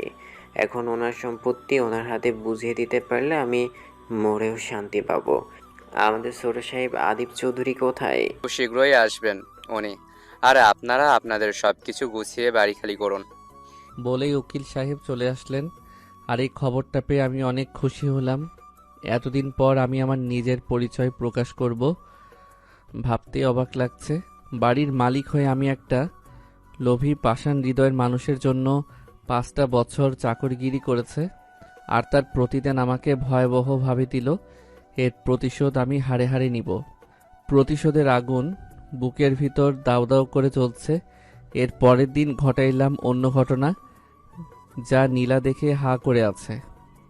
এর পরের দিন নীলাদের ভার্সিটির প্রফেসর আমার কাছে আসলো আর অনেক সংবর্ধনা জানালো। উনি এসে আমাকে বলল, আবিদ চৌধুরী, আপনাকে পেয়ে আমরা ধন্য। আরে কি বলছেন স্যার এগুলো? ঠিক বলছে স্যার। প্লিজ স্যার, আমাকে স্যার বলে লজ্জা দিবেন না। আপনি আমার বাবার বয়সী আর আমি আপনার পুত্রের সমান, তাই প্লিজ আমাকে নাম ধরে বললেই অনেক খুশি হব। আর তুমি করে বললে আরও খুশি হব। বলার পরই উনি হো হো হো করে হেসে দিলেন আর বললেন, ঠিক আছে, শোনো বাবা, তোমার বাবা যেমন ছিল তুমিও ঠিক তেমন ভালো মানুষ, কোনো পরিবর্তন নেই। স্যার যখন ছিল আমাদের ভার্সিটিতে অনেক উন্নয়নমূলক কাজ করেছেন, আর এত বছর পর তোমাকে পেয়ে আমরা খুশি। আর তুমিও যদি আমাদের ভার্সিটির দিকে একটু নজর দিতে। ঠিক আছে স্যার, সেটা আর বলতে হবে নাকি? বাবা আপনাদের পাশে ছিলেন, আমিও চেষ্টা করব আপনাদের পাশে থাকার জন্য। বাবা, স্যার। তাহলে একটা কথা বলবো? বলুন। কিছুদিন পর আমাদের ভার্সিটিতে সাংস্কৃতিক অনুষ্ঠান, সেখানে তুমিও যদি থাকতে। অবশ্যই থাকবো। তোমাকেই প্রধান অতিথি দিব। একদিক দিয়ে প্রধান আর অন্য দিক দিয়ে তোমাকে সবার চেনাও হলো। ঠিক আছে স্যার, আপনার যা ভালো মনে হয়। তাহলে আজ আসি বাবা। দুপুরের খাবারটা তো খেয়ে যান। না বাবা, ওটা অন্য দিন করব। বলেই প্রফেসর স্যার চলে গেলেন। ওখানে আমি যেতাম না, কিন্তু নীলার ভার্সিটি বলে কথা, তাই না করলাম না। নীলাও আমাকে নতুন করে চিনুক। আস্তে আস্তে দিন গড়িয়ে ওই দিনটা এসে গেল। আমি আমার প্ল্যান মতো দামি কোট, টাই, ভালো জুতা, হাতে ঘড়ি, চোখে সানগ্লাস পরে আমার আগের পরিচয়ে ফিরে গেলাম। নীলার ভার্সিটিতে গেলাম, সাথে নিয়ে গেলাম আমার ফুল গেট আপ। চারদিকে বডিগার্ডের গাড়ি, মাঝখানে আমার গাড়ি। ভার্সিটিতে ঢুকতেই অনেক মানুষ ভিড় জমালো আমায় দেখতে, কারণ ওই দিন নীলাদের ভার্সিটিতে সাংস্কৃতিক অনুষ্ঠানে আমার নামটা বারবার ওঠানো হয়েছিল। আর প্রধান অতিথি হিসেবে গেলাম আমি। ভার্সিটির চারদিক দিয়ে এইদিকে এই একটাই স্লোগান ছিল, আবিদ চৌধুরী। কিন্তু কেউ সেই আবিদ চৌধুরীকে চিনে না, তাই দেখার জন্যেও অনেক ভিড় জমে গেল। ভিতরে যাওয়ার জন্য যখন ঢুকতে যাব, দেখি অনেক আদবের সাথে অনেক মেয়ে আর ছেলেরা আমাকে সাদরে গ্রহণ করার জন্য ফুল নিয়ে এগিয়ে আসলো। তার মাঝে নীলাও আছে। ও আমাকে দেখে একটা বড় মাপের শক্ট খেলো আর হা করে তাকিয়ে রইল। ও হয়তো এটা ভাবতেও পারেনি। অনুষ্ঠানে অনেক সম্মান করলো আমাকে। তারপর বাসার পথে রওনা দিব। চারিদিকে বডিগার্ড, দেখলাম নীলা বারবার আমার কাছে ঘেঁষতে চাইল কিন্তু পারল না। সেদিনের পরই নীলা কেন জানি আমার পিছনে ঘুরঘুর করতে লাগলো। কিছুদিন পর একা একা বাইরে বের হলাম হাওয়া বাতাস খেতে। হঠাৎ মেয়ে কণ্ঠে ডাক দিল। পিছনে তাকাতেই দেখি নীলা। আমার প্রতিশোধের আগুনটা তখন দাউ দাউ করে জ্বলছে, আর বারবার আমার সন্তানের কথা মনে হচ্ছে। মন চাচ্ছে এখনই তাকে মেরে ফেলি, কিন্তু না, ওর সাজা আমি হাড়ে হাড়ে দিব। হঠাৎ ওর ডাকে ঘোর ভাঙল। এই আবিদ, কোথায় হারিয়ে গেছো? তুমি করে বলায় প্রচণ্ড রাগ উঠল। আজ আমার টাকার খবর পেয়ে তুমি। তারপরও নিজেকে শান্ত করে বললাম, কি বলবা বলো। তুমি নাকি অনেক টাকাওয়ালা, ভালোই তো নাটক করতে পারো। তো টাকাগুলো কিভাবে পাইছো? চুরি করে নাকি ডাকাতি করে? রাগ আর ধরে রাখতে পারলাম না, একদম চুপ নীলা। দেখলাম ও গালে হাত দিয়ে আছে, পানি এসে গেছে। আমি আবারও বললাম, নীলা, আমি কাজের লোক না। আমি তোমাদের বাসায় কাজের লোক সেজেছি শুধু তোমায় ভালোবাসি বলে। আমি এই শহরের সবচাইতে বড় লোক মিস্টার ফারুক চৌধুরীর ছেলে আবিদ চৌধুরী। শুধু তোমাকে ভালোবাসতাম বলে তোমাদের ওখানকার পরিচয় গোপন করে কাজ করেছি। কি বলছো? যা বলছি তা সব সত্যি। আর কাল আবারও তোমাদের বাসায় যাব, তৈরি থেকো। নীলাকে কিছু বলার সুযোগ না দিয়ে আমি চলে আসলাম। আর ভাবতে লাগলাম আগে আমার পরিচয় দিয়ে তাকে একটু আফসোস করাবো, তারপর প্রতিশোধ। বাসায় আসলাম, একা একা ছাদে বসে আছি আর একটার পর একটা সিগারেট টানতে লাগলাম। আর রাত শেষ হলে কি করব ভাবতে লাগলাম। এইদিকে আমি আমার প্ল্যান নিয়ে বিজি, আর অন্যদিকে হয়তো নীলা তার আফসোস নিয়ে বিজি আছে। লোভীদের এমনটাই হয়। যাই হোক, রাতটা কেটে গেল। সকালবেলা উকিল সাহেবকে ফোন দিয়ে সবকিছু বলে দিলাম, যা যা করতে হবে, আর আমি আমার প্রস্তুতি নিলাম। উকিল সাহেব ওদের বাসায় গেল, গিয়ে আবারও নীলার বাবাকে ডাক দিল। নীলার বাবা এসে জিজ্ঞেস করলো, আবার কি হয়েছে উকিল সাহেব? তেমন কিছু না, আপনারা যে বাড়ির ছেলে যাবেন সেটা মনে করিয়ে দিতে আসলাম। তখনই নীলা আসলো আর বলল, বাড়ি ছেড়ে চলে যাব মানে? আমাদের বাড়ি ছেড়ে দিতে হবে। আমরা আমাদের বাড়ি ছেড়ে দিব মানে কি বাবা? এই এই উকিল সাহেব কি বলছে? রে মা, এই বাসার সমস্ত সম্পত্তি আমাদের না, আমার স্যারের। এই পাগলের মতো কি বলছো? তোমার স্যার মানে? রে মা, অনেক আগে আমি এই বাসায় কাজ করতাম। আর এই বাসার মালিক আর তার একটা ছেলে আর ছেলের বউ নিয়ে থাকতো। তাহলে তারা কোথায়? একদিন একটা অ্যাক্সিডেন্টে ওনারা মারা যায়, কিন্তু ছেলেটা ভাগ্যক্রমে বেঁচে যায়। তারপর ছেলের মামা ছেলেটাকে নিয়ে কানাডা চলে যায় আর আমাকে সমস্ত কিছুর দেখভাল করার জন্য বলে যায়। কিন্তু এরপর আর ছেলে দেশে ফিরে আসেনি, তাই এগুলো আমি ভোগ করেছি। এখন ফিরে এসেছে, তাই সব ফিরিয়ে দিতে হবে। হোয়াট? কি বলছো এইসব? তাহলে আমরা থাকবো কোথায়? মারে, আমার মালিক অনেক ভালো ছিল, আর তার ছেলে নিশ্চয়ই ভালোই হবে।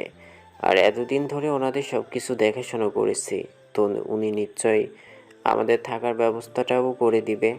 নীলা পাগলের মতো কান্না শুরু করে দিছে। না বাবা, আমি এগুলো মানবো না। আমার এতদিনের ভালোবাসার এই বাড়ি, আমি কোনোভাবে এই বাড়ি ছেড়ে দিয়ে ফকির হতে চাই না। আরে সেটা বললে তো হবে না, কোর্ট থেকে নির্দেশ এসেছে। বাবা, এই বাসার মালিকের কাছে দরকার পড়লে এই বাসায় ভিক্ষা চাইবো।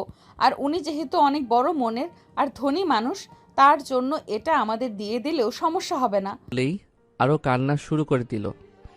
নীলা, তুই কান্না করিস না, আগে ছোট সাহেবকে আসতে দে, তারপর দেখি যাক। না বাবা, আমি এই বাড়ি ছেড়ে যাব না। এগুলো সব আমার, আমি কারো হতে দেব না। নীলা, তুই কি পাগল হয়ে গেছিস? বোঝার চেষ্টা কর মা, কেন এমন করছিস? বাবা, আমি যাব না। আরে যেতে হবে না, আগে ছোট সাহেব তো আসুক। কোথায় তোমার ছোট সাহেব? আর তখনই দরজার দিক থেকে একটা জোরে একটা আওয়াজ আসলো, এই যে আমি। সবাই দরজার দিকে তাকিয়ে হাজার ভোল্টের একটা শক খেলো। সবাই চুপ হয়ে গেল, কারণ দরজার পাশে তখন অন্য কেউ ছিল না, সেখানে আমি ছিলাম। নীলা আর নীলার বাবা যেন কাঁপতে লাগলো, আর ওরা ভূত দেখার মতো চোখ দুটো বড় বড় করে বের করে রাখলো। কারো মুখে কোনো কথা নাই, একদম নিস্তব্ধ হয়ে গেল বিশাল বড় বাড়িটা। একদম যেন কোনো জনমানব নেই ঘরে, ঠিক তেমন হয়ে গেল। সবার নীরবতা ভাঙার জন্য আমি জোর কণ্ঠে বললাম, আমি সেই আবিদ চৌধুরী। নীলার বাবা বলল। আদিপ তুই? নীলা বলল। আদিপ, তুই সাথে সাথে নীলার গালে। ঠাস ঠাস ও পড়ে গেল, আবার দাঁড়ালো, আর নীলার বাবা ধমক দিয়ে বলল। আদিপ। আর তখনই চিৎকার করে বললাম, চুপ, একদম চুপ। আপনি যদি আমার বাবার বয়সী না হতেন আপনাকে বোঝাতাম, কিন্তু আমি তা করলাম না, কারণ আপনি আমার বাবার মতো, তাই আপনাকে বাবার হিসেবে মাফ করে দিলাম। কিন্তু আপনার মেয়ে নীলা যা করেছে আমার সাথে, তার কোনো মাফ নেই। কাজের মানুষের মেয়ে হয়ে মালিকের নাম মুখে নিচ্ছে। নীলা দৌড়ে এসে বলল, আদিপ, তুমি না আমাকে ভালোবাসো? হাসছো কেন? ভালোবাসা আমার জীবন থেকে মরে গেছে, তুই এখন আমার বউ, তোকে আমি ডিভোর্স দেইনি। আবিদ, আমাকে ডিভোর্স দিও না, আমরা অনেক সুন্দর সংসার সাজাবো। সংসার? আবিদ। তাহলে তৈরি হ তোর জীবনে নতুন সংসার সাজাতে। আবিদ, আমরা নতুন করে সংসার করব। আর আমরা কিন্তু এই বাড়িতেই থাকবো, আমাদের এই বাড়ি থেকে বের করে দিও না। হঠাৎ নীলার বাবা বলল, ছোট সাহেব আমাকে মাফ করবেন, আমি বুঝতে পারিনি। না বাবা, এগুলো বাদ দেন, আপনার কোনো দোষ নেই, আপনার প্রতি আমার কোনো রাগ অভিমান নেই। বাবা, তোমাকে ওই দিন আমি পুলিশে দিয়েছি। থাক ওই কথা, যেগুলো চলে গেছে সেগুলো নিয়ে কথা বলে লাভ নেই। আর নীলা, তুমি রেস্ট নাও, যাও। তুমিও আসো, আর আজকে কিন্তু তোমাকে রান্না করে খাওয়াবো আমি। না না, পরে খাবো। আর নতুন প্রতিশোধের আগুনে জ্বলার জন্য তৈরি হও। কি বললে? কই না তো, বলছি পরে খাবো। আচ্ছা বাবু। বলেই আমাকে নীলা জড়িয়ে ধরেছে, আর তখনই মনে মনে বলতে লাগলাম, নীলা, তোর এই ভালোবাসা শুধু আমার টাকার উপর, আমার প্রতি না। তুই তৈরি হ, তোর লোভের আর প্রতিশোধের আগুনে তোকে জ্বালিয়ে মারবো। আমার নিষ্পাপ শিশু যে পৃথিবীর আলোটা পর্যন্ত তোর লোভের জন্য দেখতে পারিনি, সেটার মাসুল তোকে দিতেই হবে। সেদিনের মতো হাসি খুশিভাবে চলে আসলাম, আর ভাবতে শুরু করলাম, এবার খেলা জমে উঠেছে। নীলা, জমে উঠেছে। নীলা, এখন কিছুই করব না, কারণ যতদিন না পর্যন্ত ওর মনে আমার জন্য ভালোবাসা জন্ম না নিবে, ততদিন পর্যন্ত ভালোবাসার মানুষ কষ্ট দিলে কতটা কষ্টের সেটাও বুঝবে না। ওর মনে আগে ভালোবাসার অভিনয় করতে হবে, যেই ভাবা সেই কাজ। প্রতিদিন ওর জন্য ফুল নিয়ে আসা, তারপর ওকে খাইয়ে দেওয়া থেকে শুরু করে সব করলাম। 2 মাস পর নীলা এসে বলল, জানো আবিদ, আমি না অনেক লাকি। ও মা, তাই? তা কেন? তোমার মতো একজন স্বামী পেয়ে। এই তুমি হাসছো কেন? তোমার কথা শুনে। আমি হাসার কথা কি বললাম? তোমাকে পেয়ে, আমাকে পেয়ে তুমি লাকি, নাকি আমার টাকা পেয়ে? কি বলছো আবিদ? যা সত্যি তাই বলছি। আবিদ, সত্যি তোমাকে ভালোবাসি। চুপ, একদম চুপ। তুই আমাকে ভালোবাসিস নাকি আমার টাকাকে? আবিদ, বিশ্বাস করো, আমি তোমাকে অনেক ভালোবাসি। তুমি আমার পাশে থাকলে আমি বনেও শান্তিতে থাকতে পারবো। হাসছো কেন? আমি সত্যি বলছি। তো আমার জন্য কি কি করতে পারবে? যা বলবো। ও, তাহলে তো ভালোই। আচ্ছা, আজ থেকে তোমাকে ভালোবেসে আমি স্বইচ্ছায় একটা কাজ করব। তুমি আমার পাশে থাকবে নীলা, থাকবো না মানে? অবশ্যই থাকবো। আমি নীলাকে পিছন থেকে জড়িয়ে ধরলাম আর বললাম, আজ থেকে তোমাকে আমি আগের মতো রান্না করে খাওয়াবো। আরে আমি থাকতে তুমি কষ্ট করবে কেন? না, আমি করব। বলো, রাখবে? আচ্ছা ঠিক আছে গো, তুমি যা ভালো মনে করো তাই হবে। রাতের বেলা রান্না করতে গেলাম, খুব ভালো করে রান্না করছিলাম। হঠাৎ কে জানি আমাকে ডাক দিয়ে বলছে, কিরে আবির, ওর মতো ছলনাময়ীর সামান্য মিষ্টি কথাই সব ভুলে গেলি? ভুলে গেলি তোকে যে মিথ্যা খুনের অপবাদ দিয়েছে? ভুলে গেলি তোর নিষ্পাপ সন্তানটাকেও পৃথিবীর আলো দেখতে দিল না? প্রতিশোধ নে আবির, প্রতিশোধ। মুহূর্তের ভিতর আমার কেমন জানি লাগছে, বুকের ভিতর দাউ দাউ করে জ্বলে উঠেছে। সন্তানের খুনের দৃশ্যটা নিজেকে আর কন্ট্রোল করতে পারলাম না। অনেকগুলো ঝাল মরিচ দিলাম খাবারে। খাবারের ভিতর এতটাই মরিচ দিলাম, গন্ধে আমার চোখও জ্বালাপোড়া করছে। রান্না শেষ করলাম, নীলাকে তারপর ডাক দিলাম, নীলা, ও নীলা, হুম। তাড়াতাড়ি আনো, তোমার রান্না খাবো বলে সেই কখন থেকে খাবার টেবিলে বসে আছি। মানছি তো। মনে মনে বলতে লাগলাম, নীলা, ভালো করে আমার রান্না খা আজ। খাবার নিয়ে গেলাম, আর তখনই আগের কথা মনে পড়ে গেল। নীলা আমাকে ঝাল খাইয়েছিল, কিন্তু পানিটা পর্যন্ত দেয়নি। আজ নীলারও ঠিক সেই কষ্টটাই হবে, যেমনটা আমাকে দিল। তারপর নীলাকে বললাম, যেমনভাবে আমাকে বলেছিল, নীলা, একটা কথা বলবো? বলো। তুমি কি সত্যি আমাকে ভালোবাসো? কোনো সন্দেহ আছে নাকি? না, কিন্তু কিন্তু কি? তোমার জন্য রান্না করছি, সবগুলো কিন্তু খেতে হবে। আরে তা কি আর বলতে হবে নাকি? আচ্ছা তাহলে হা করো। এই হা করলাম, তুমি খাবার দাও। নীলা হা করলো, আর আমি প্রচণ্ড ঝাল খাবার ওর মুখে তুলে দিলাম। নীলা মুখে দিতে লাফ দিয়ে উঠল, ওর চোখ মুখ দিয়ে ঝালের দাপটে পানি বের হয়ে আসছে। ও ও পানি পানি করতে করতে ও পানি পানি করতে না করতে আমি আবারও ওর মুখে ঝাল খাবার তুলে দিলাম। একসময় ও ঝাল সহ্য করতে না পেরে জ্ঞান হারিয়ে ফেললো। আমি ওকে বিছানায় শুইয়ে দিলাম, আর ওর মুখে একটু মানবতার খাতিরে পানির পরিবর্তে একটু মধু দিলাম। আঙুল চুষে চুষে মধু খাচ্ছে। তারপর ওর বিছানায় রেখেই আমি আমার বিছানায় চলে আসলাম। একা একা শুয়ে আছি, কেন জানি নীলাকে কষ্ট দিয়ে আমার বুকটা ফেটে যাচ্ছে। কেন জানি মনে হচ্ছে আমি কাজগুলো ঠিক করছি না, আমার বুকটা ফেটে যাচ্ছে। কে জানি ডাক দিয়ে বলছে, আবির, তুই কি প্রতিশোধের আগুনে পশু হয়ে গেলি নাকি? কেন মেয়েটাকে এই কষ্টটা দিলি? পরক্ষণেই আমার মন আবার বলছে, আবির, আবির, প্রতিশোধ নে, ওর মতো লোভীর মায়াজালে বন্দী হবি না। সে তোর সন্তানকে খুন করেছে। হঠাৎ ঘর থেকে বাস্তবে আসলাম, আর অনেক অবাক হয়ে যাই, কারণ তখন দেখি নীলা আমার পায়ের নিচে মাথা দিয়ে শুয়ে আছে আর ঘুমিয়ে আছে। আমি বুঝতে পারলাম তাহলে হয়তো আমি এতক্ষণ গভীর ঘরেই ভিতরে ছিলাম। রাতটাও যে কখন শেষ হয়ে গেছে বুঝতেই পারিনি। হঠাৎ কেন জানি নীলার উপর অনেক মায়া লাগছে, কিন্তু কিন্তু পরক্ষণে মনে হলো ওর শাস্তিটা ওর প্রাপ্ত, ওটা ওকে দিতেই হবে। সকালবেলা আবেদ একটা কথা বলবো প্লিজ? ঠাস ঠাস। চুপ, ছোট লোকের বাচ্চা, আমার নাম ধরে ডাকার অধিকার পেলি কোথায়? তুমি এমন করো না। আমি জানি আমি তোমার সাথে যা যা করেছি অনেক অন্যায় করেছি। প্লিজ তুমি আমার বাবা মাকে তুলে কোনো কথা বইলো না। চুপ, একদম চুপ। রান্না করে খেয়ে নিস, আমি বাইরে খেয়ে আসবো। বাইরে খাবে মানে? আমি তো রান্না করেছি। তোর রান্না তুই, আমি খাবো না বলেই বাইরে বের হয়ে গেলাম। কেন জানি নীলাকে অপমান করার পরই বুকে কষ্ট লাগছে।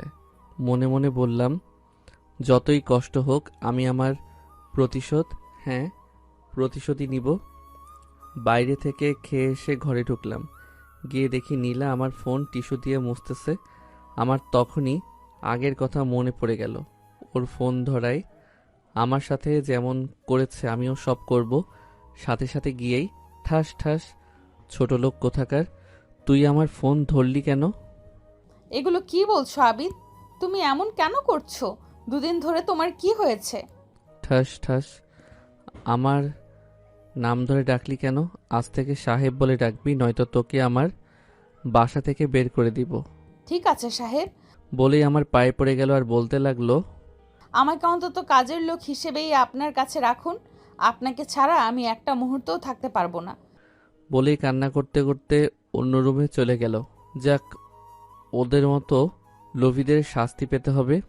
পরের দিন রাতে রান্না করলাম নীলার মতো করেই, অনেক লবণ বেশি দিয়ে। যা খাওয়ার সময় নীলা অনেক বমি করলে করুক, আমার কি। এমনিভাবেই আমার প্রতিশোধ নিতে শুরু করলাম। কিছুদিন পর নীলা, ওই নীলা, জি বলুন সাহেব। আজ তোর বাবা আসবে, খুব ভালো করে ওনার সামনে থাকবি।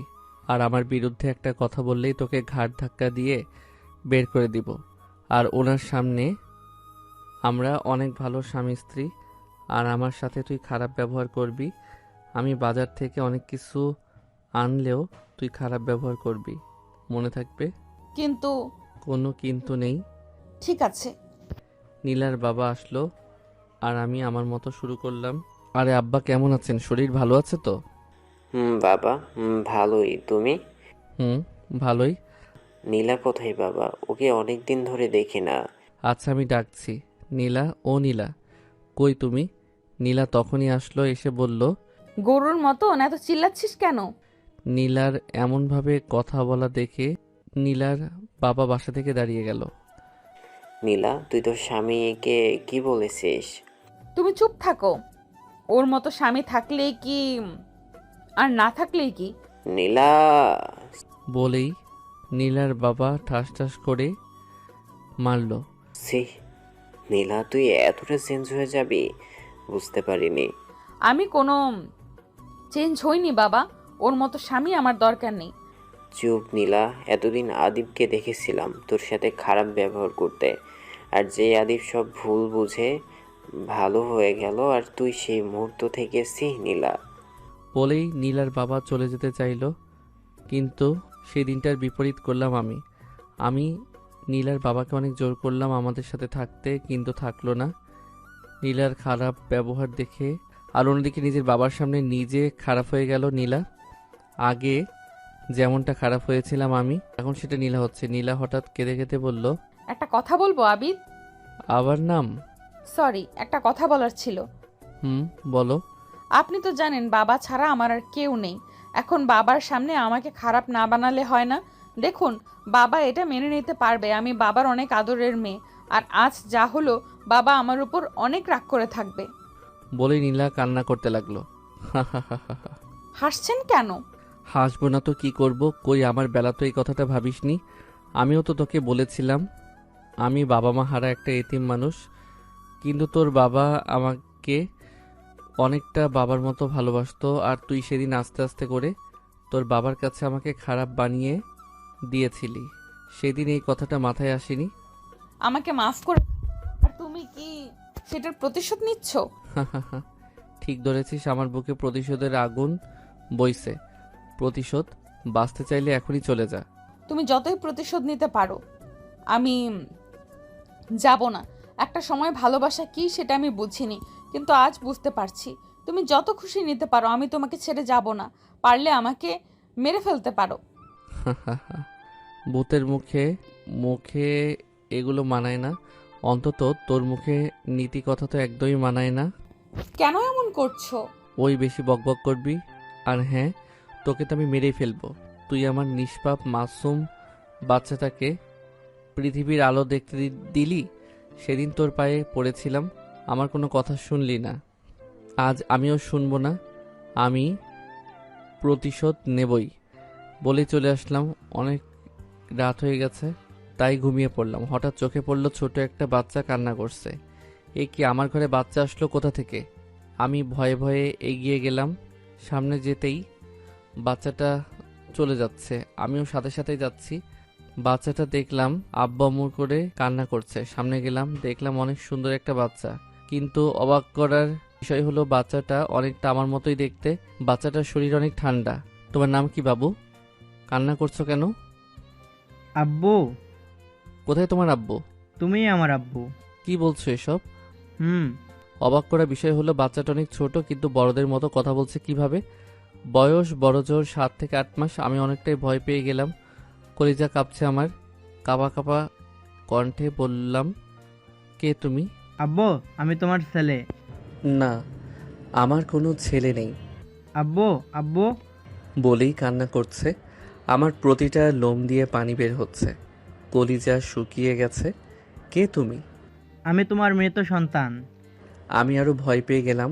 হঠাৎ ছেলেটা বলল, আব্বু বাঁচাও, বাঁচাও আমাকে, আম্মু আমাকে মেরে ফেললো।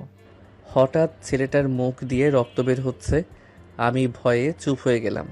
আমার হাত পা কাঁপছে, কথা বের হচ্ছে না। এই বুঝি আমি মরে যাব। আমার বাকশক্তি হারিয়ে ফেললাম, শুধু আ আ আ করতে লাগলাম। ছেলেটা আমার দিকে এগিয়ে আসছে আর বলছে, আব্বু আমায় মেরে ফেললো। কে তুমি? কান্না করতে করতে আর এমনভাবে কথা বলছে যেন ওর কলিজা ছিঁড়ে ফেলছে কেউ। এত ভয়ঙ্কর কষ্টের চিহ্ন দেখে আমি আরও ভয় পেয়ে গেলাম। আমি কোনো মতে বললাম, আমায় আমায় মেরো না। তোমায় মারবো না আব্বু, আমি নিজেই তো মরা মানুষ। কি বলছো? তাহলে এখানে আসলে কিভাবে? অনেক কষ্ট হচ্ছে আব্বু। কেন? আব্বু আম্মু আমায় বাঁচতে দিল না, অনেক কষ্ট দিয়ে আমাকে মেরে ফেলছে। তুমি এর প্রতিশোধ নিও আব্বু, প্রতিশোধ। যে আমাকে এত কষ্ট দিয়ে মেরে ফেলেছে তাকে তুমিও কষ্ট দাও। প্রতিশোধ নাও আব্বু, প্রতিশোধ প্রতিশোধ। না। আমি লাফ দিয়ে উঠলাম। দেখি ঘড়িতে 3টা বাজে, তার মানে আমি স্বপ্ন দেখেছি। তখন বাস্তবে ফিরে এলাম। তখন শুধু আমার চোখে একটা জিনিসই ভাসছে, এমন নিষ্পাপ বাচ্চাটাই নাকি আমার বাচ্চা ছিল। ওর রক্তমাখা মুখটা কেন জানি চোখ থেকে সরছে না। এত ভয়ঙ্কর কষ্ট পেয়ে ও মরেছে, সবই যেন চোখে ভাসছে।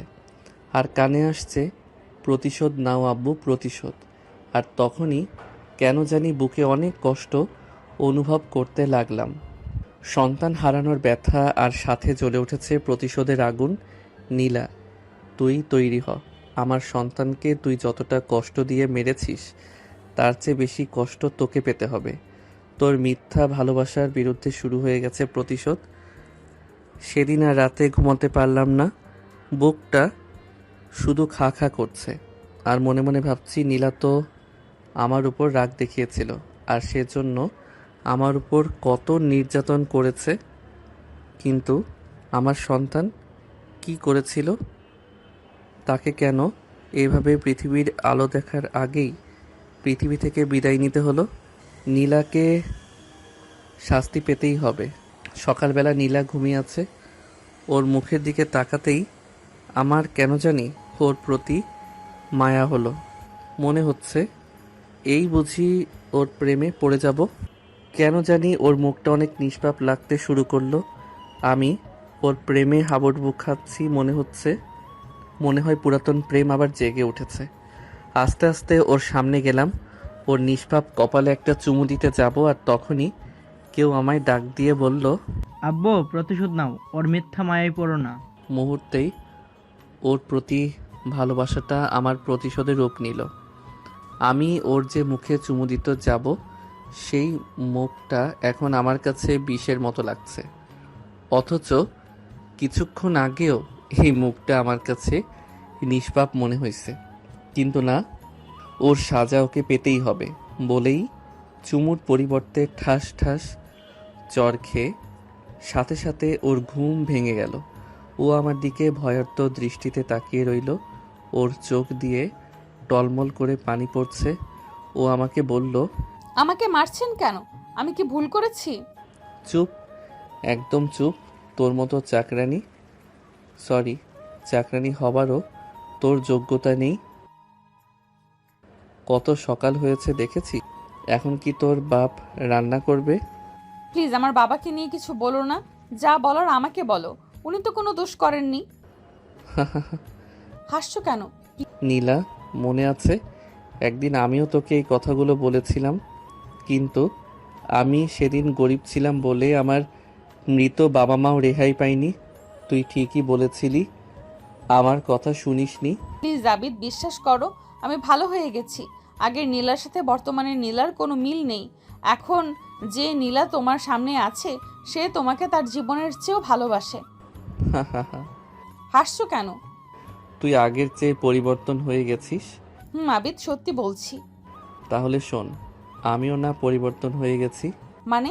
মানে আগে যে আবিদ ছিল সে তোকে পাগলের মতো ভালোবাসতো, আর এখন যে আবিদ তোর সামনে দাঁড়িয়ে আছে তার মনে সন্তান হারানোর প্রতিশোধ, যে প্রতিশোধ তোকে শেষ করে দিব।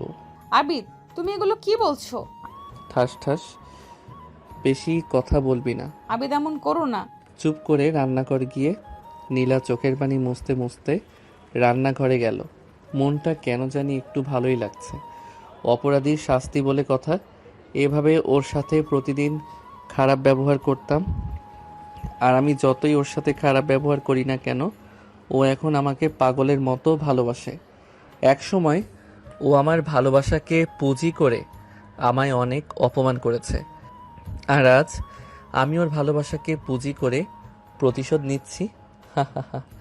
হায় রে ভালোবাসা, তুই মানুষকেও কষ্ট দিতে পারিস, আবার আনন্দও দিতে পারিস, কিন্তু আমার জীবনে তুই এখন প্রতিশোধের মধ্যেই সীমাবদ্ধ। হঠাৎ একদিন সারাদিন বাসায় না গিয়ে বাইরের খাওয়া দাওয়া করলাম, আর আমার একটা পুরাতন বন্ধুর সাথে দেখা। ও বলল, কিরে আবিদ, কেমন আছিস? হতাশা নিয়ে বললাম, এই তো ভালো, তুই? ভালো, কিন্তু তোকে এত হতাশ লাগছে কেন? কই না তো। চুপ শালা, চল আস, তোর সব হতাশা দূর করে দেব। বলেই ও আমার হাত টানতে নিয়ে গেল। একটা কফি শপে গেলাম, ও বোতলে করে কি জানি আনলো আর আমাকে দিল। ভালো করে খেয়াল করতে দেখলাম এগুলো মদ না, এগুলো কোনোভাবেই খাবো।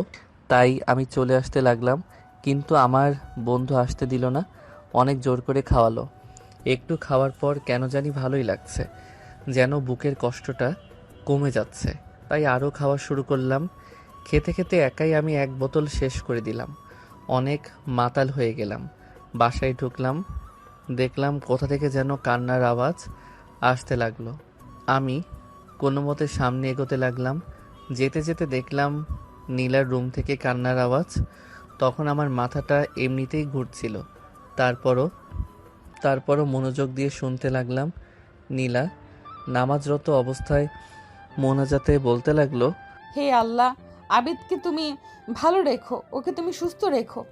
এতটুকু শুনতে পেলাম। তারপর আমি নেশার দাপটে পড়ে গেলাম, আর সাথে সাথে নীলা পিছনে তাকাতেই দেখে আমি পড়ে গেছি। নীলা আমাকে ফ্লোর থেকে উঠালো আর বলল, সারাদিন কোথায় ছিলে আবিদ, আর ফোন বন্ধ কেন? চুপ, একদম চুপ, নয়তো গুলি করে দিব। দেখেছিস আমার হাতে কি? নীলা আমার হাতের দিকে তাকিয়ে একটা মদের বোতল দেখতে পেল, আর আমি মাতাল হয়ে আবল তাবল বলতে লাগলাম। তখন কি বলছি আমি তা আমি নিজেই জানি না। নীলা আমাকে বলল, আবিদ, তুমি মদ খেয়েছো? ওই চুপ, গুলি করে দিব কিন্তু, ওই ঢিসিয়া ঢিসিয়া। আবিদ, তুমি মাতাল হয়ে গেছো? বলেই নীলা আমাকে তার কাঁধে ভর করে আমার রুমে নিয়ে বিছানায় শোয়ালো আর বলল, আবিদ, তুমি ঘুমাও, তুমি এখন মাতাল হয়ে আছো। ওই তুই কি বললি? আমি মাতাল? তুই মাতাল, তোর দাদা মাতাল, তোর কাকা মাতাল। আবিদ, তুমি ঘুমাও, আমি যাচ্ছি। ওই তুই কই যাস? তোকে আজ আমি গুলি করব। ডিসিয়া ডিসিয়া, এই আমার বন্দুক কই? আবিদ, তুমি কি বলছো এসব? কিসের বন্দুক? তোকে বন্দুক দিয়ে মারবো, প্রতিশোধ নিতে হবে না বুঝি? বলেই নীলার ওপর হামলা করলাম। ছাড়ো আবিদ, কি করছো এগুলো? মেরে ফেলবো বলেই কি করছি কিছুই মনে নেই, সবগুলোই নেশার দাপটে। কি কই করছি কিছুই মনে নেই। সকালবেলা ঘুম ভাঙলো, হঠাৎ কারো গোসল করার শব্দ পেলাম। একটু পরেই নীলা গোসলখানা থেকে মুচকি মুচকি হাসতে হাসতে বের হলো। ওর মনে হয় রং লেগেছে। ও হঠাৎ আমার আশেপাশেই ঘুরঘুর করছে। আমার হেব্বি রাগ উঠছে। হঠাৎ নীলা লজ্জায় লাল হয়ে আমার সামনে এসে বলল, আবিদ, ফ্রেশ হয়ে আসো। ফ্রেশ হয়ে আসবো মানে? মানে কিছুই না, খেতে আসো, তার আগে ফ্রেশ হও, যাও। আমার কাছে ব্যাপারটা অন্যরকম লাগছে। রাতের সব কিছু মনে করতে চেষ্টা করলাম, কিন্তু পারছি না, কোনোভাবেই মনে হচ্ছে না। আর আমি আমার রুমে কিভাবে আসলাম তাও মনে হচ্ছে না। কেন জানি বারবার মনে হচ্ছে উল্টাপাল্টা কিছু করিনি তো, কিন্তু কোনো কিছুই মনে হচ্ছে না। আর নীলার এমন অবস্থা দেখে আমার ভয় হচ্ছে। কি এমন করলাম? অনেক মনে করতে চাইলাম কিন্তু পারলাম না। খেয়াল করলাম নীলা আগের চেয়ে অনেক ভালোভাবে আমার সাথে কথা বলে, আমাকে অনেক কেয়ার করে। আমি কেন জানি ওর প্রতি দুর্বল হয়ে পড়ছি, কেন জানি ওর সাথে ভালো ব্যবহার করতে চাইলাম। ঠিক তখনই সেই ছোট্ট বাচ্চাটার ডাক শুনতে পেলাম। আব্বু, তুমি দুর্বল হবে না, প্রতিশোধ নাও, প্রতিশোধ। মুহূর্তেই নীলার প্রতি আবারও রাগ জন্মালো। আমি আবারও নীলার সাথে খারাপ ব্যবহার করতে শুরু করলাম। কিন্তু একটা কথা আমি স্পষ্ট বুঝতে পারলাম, নীলা সত্যি আমাকে অনেক ভালোবাসে। আর এখন আমার মনে শুধু প্রতিশোধ। কিছুদিন পর দুপুরে বাসায় আসলাম। ঘরটা একদম নীরব লাগছে। আগে বাসায় আসলেই নীলা আমার আশেপাশে ঘুরঘুর করতো, কিন্তু আজ কোথাও দেখলাম না। ভালোই লাগছে। হয়তো ভয়ে পালিয়ে গেছে। যেখানেই যাক না কেন আমি খুঁজে আনবই, আর আমার প্রতিশোধ আমি নিবই। বিকেলবেলা হঠাৎ ওয়াশরুমে গেলাম, আর তখনই একটু ভয় পেয়ে গেলাম। দেখলাম নীলা ওয়াশরুমে পড়ে আছে। খুশি মনে সামনে গেলাম। সামনে যেতেই বুঝতে পারলাম নীলা অজ্ঞান হয়ে পড়ে আছে। আমি একটু খুশিটা বেশি হলাম, মরে গেলে আরও ভালো হবে, কিন্তু কেন জানি একটু মায়া হচ্ছে। তাই কোলে করে বিছানায় শোয়ালাম। শ্বাস নিঃশ্বাস চলছে, তাই ডক্টরকে কল দিলাম। উনি আসলো। আসার পর অনেক চেক আপ করলো, আর করার পর ডক্টর আমাকে বলল, আবিদ সাহেব, খুশির সংবাদ, আপনি বাবা হতে চলেছেন। না। আপনি এমন করছেন কেন? খুশি হননি? খুশি? খুশি? হ্যাঁ খুশি বলেই ডক্টরকে দিয়ে আসলাম। আর এইদিকে আমার মাথা ঘোরাচ্ছে। এটা কি হলো? ও মা হবে মানে কি? না, এ হতে পারে না। আমি অন্যরকম হয়ে মাটিতে বসে পড়লাম। কিছুক্ষণ পর কারো হাত আমার কাঁধে পড়ল। আমি লাফ দিয়ে উঠলাম। পিছনে তাকাতেই দেখি নীলা। ও মুচকি মুচকি হাসছে আর আমাকে বলল, আবিদ, তুমি খুশি হওনি? কেন? তুমি বাবা হতে চলেছো তাই। না, আমি বাবা হতে চলিনি। আর এটা কার বাচ্চা? কার বাচ্চা মানে? বল পাপি, এটা কার পাপ? সাথে সাথে নীলা আমার পায়ে পড়ে গেল আর বলছে, আবিদ, তুমি এটা কি বলছো? এটা আমাদের সন্তান। ঠাস ঠাস। পাপি তুই কার না কার পাপ আমার ঘাড়ে আনবি, তা হতে পারে না। আবিদ, তুমি বিশ্বাস করো। চুপ, একদম চুপ। বাচ্চাটা শেষ করে দিব। কথাটা বলার পর নীলা কেমন পাগলের মতো হয়ে গেল। অনেক জোরে জোরে কান্না করতে লাগলো আর আমার পায়ে পড়ে গেল আর বলতে লাগলো, আবিদ, তুমি আমাকে মেরে ফেলো, তারপরও এই বাচ্চাটা নষ্ট করার কথা বলো না। চুপ, একদম চুপ। করো না। কথাটা বলে আমি ঘর থেকে বের হয়ে গেলাম। হয়তো নীলা এবার বাচ্চাটাকে নিতে চাচ্ছে, হয়তো ও সত্যিই পাল্টে গেছে, অনেক ভালো হয়ে গেছে। কিন্তু আমি আগের মতো হব না। প্রতিশোধ নিব, প্রতিশোধ। তাই নতুন একটা প্ল্যান করলাম, আর সেই প্ল্যানটা হলো ওর দুর্বলতার সুযোগ নিব। ও যেমন আমার দুর্বলতার সুযোগে এত কিছু করেছে, আজ আমিও করব। ভাবতে এত খুশি লাগছে। হা হা হা। যেই ভাবা সেই কাজ। পরের দিন নীলা, ওই নীলা, কই তুই? নীলা দৌড়ে আসলো আর বলল, কি হয়েছে আবিদ? এভাবে ডাকছো কেন? হা হা হা হা। হাসছো কেন? নীলা, তুই আমার সন্তানকে মেরে ফেলেছিস, তোকে এর শাস্তি পেতে হবে। কি বলছো আবিদ? বলেই আমার পা ধরে কান্না শুরু করে দিল। মুহূর্তেই আমার মনটা নরম হয়ে গেল। আমি আর নীলাকে কিছুই বলতে পারলাম না। আস্তে আস্তে নীলাকে বুকে টেনে ধরলাম আর অনেকটাই খুশি হই। ও আমাকে বলা শুরু করলো, আবিদ, যা হবার হয়ে গেছে, আমাকে কি মাফ করা যায় না? আমরা কি সুখে সংসার করতে পারি না?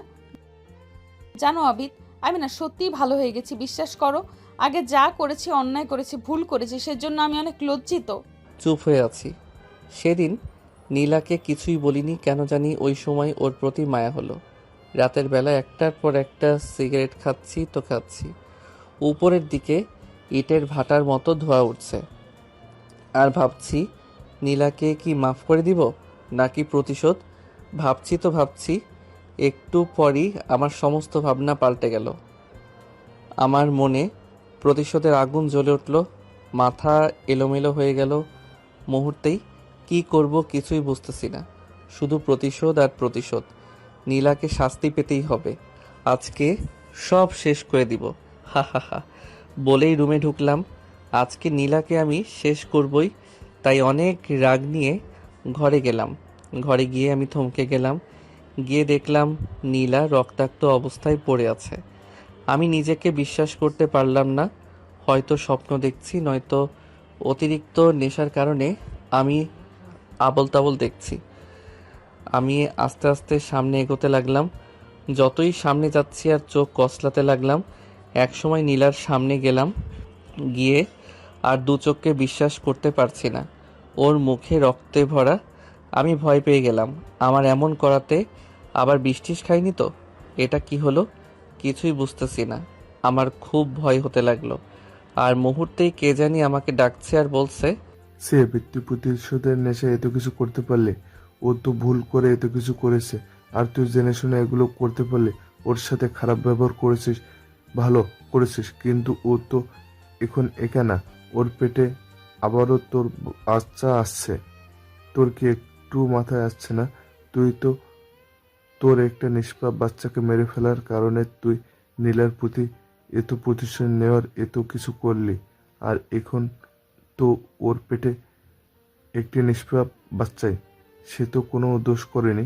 আবে তুই একটা কথা মনে রাখিস, আজ যদি তোর কোনো অবহেলার কারণে ওই শিশুটা মরেও যায়, সেটার জন্য সম্পূর্ণ দায়ী তুই। খুনি আবিদ, তুই একটা খুনি। প্রতিশোধের নেশায় তুই জানোয়ার হয়ে গেছিস। খুনি তুই, খুনি খুনি। না, আমি খুনি না, নীলা খুনি। নীলা। আর আমি ওর সাজা দিচ্ছি মাত্র। হঠাৎ আমার মনে কেমন জানি লাগতে শুরু করলো। কানে একটা কথাই শুনছি, আবিদ তুই খুনি, তুই খুনি। এবার নিজেকে সত্যি খুনি মনে হচ্ছে। আজ যদি আমার কারণে 2টা জীবন শেষ হয়ে যায়, নিজেকে কখনো ক্ষমা করতে পারবো না। আর এই 2টা খুনের জন্য হয়তো আমার প্রতি সবাই ঘৃণা আর প্রতিশোধে মেতে উঠবে।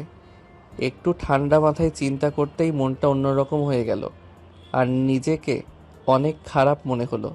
তাই তার প্রায়শ্চিত্ত করতে নীলাকে সাথে সাথে হসপিটালে নিয়ে গেলাম। আর নীলার বাবাকে ফোন দিয়ে হাসপাতালে আসতে বললাম। আর আমি নীলাকে হাসপাতালে নিয়ে গেলাম। ইমার্জেন্সিতে নীলাকে নিয়ে গেল।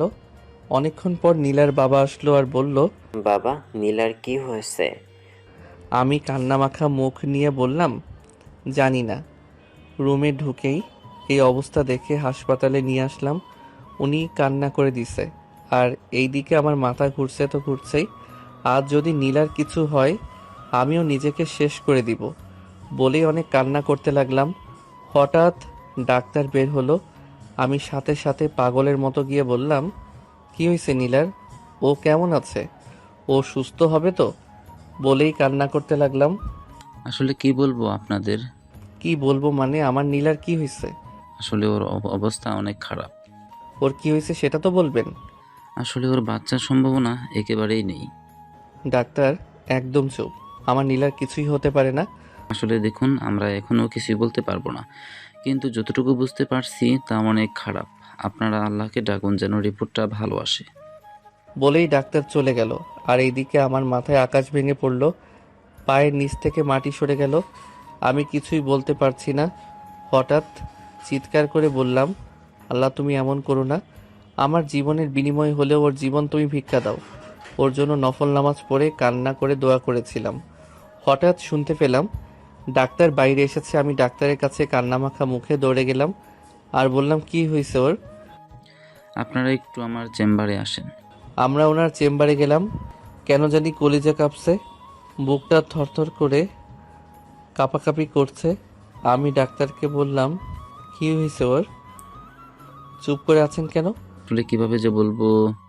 কথাটা শোনার পর আমার হার্টবিট বেড়েই চলছে। কি এমন হয়েছে? ডাক্তারও কিছু বলছে না। আমি আবারও বললাম, কি হয়েছে আপনি বলেন। আসলে নীলার 2টা কিডনি নষ্ট হয়ে গেছে। না।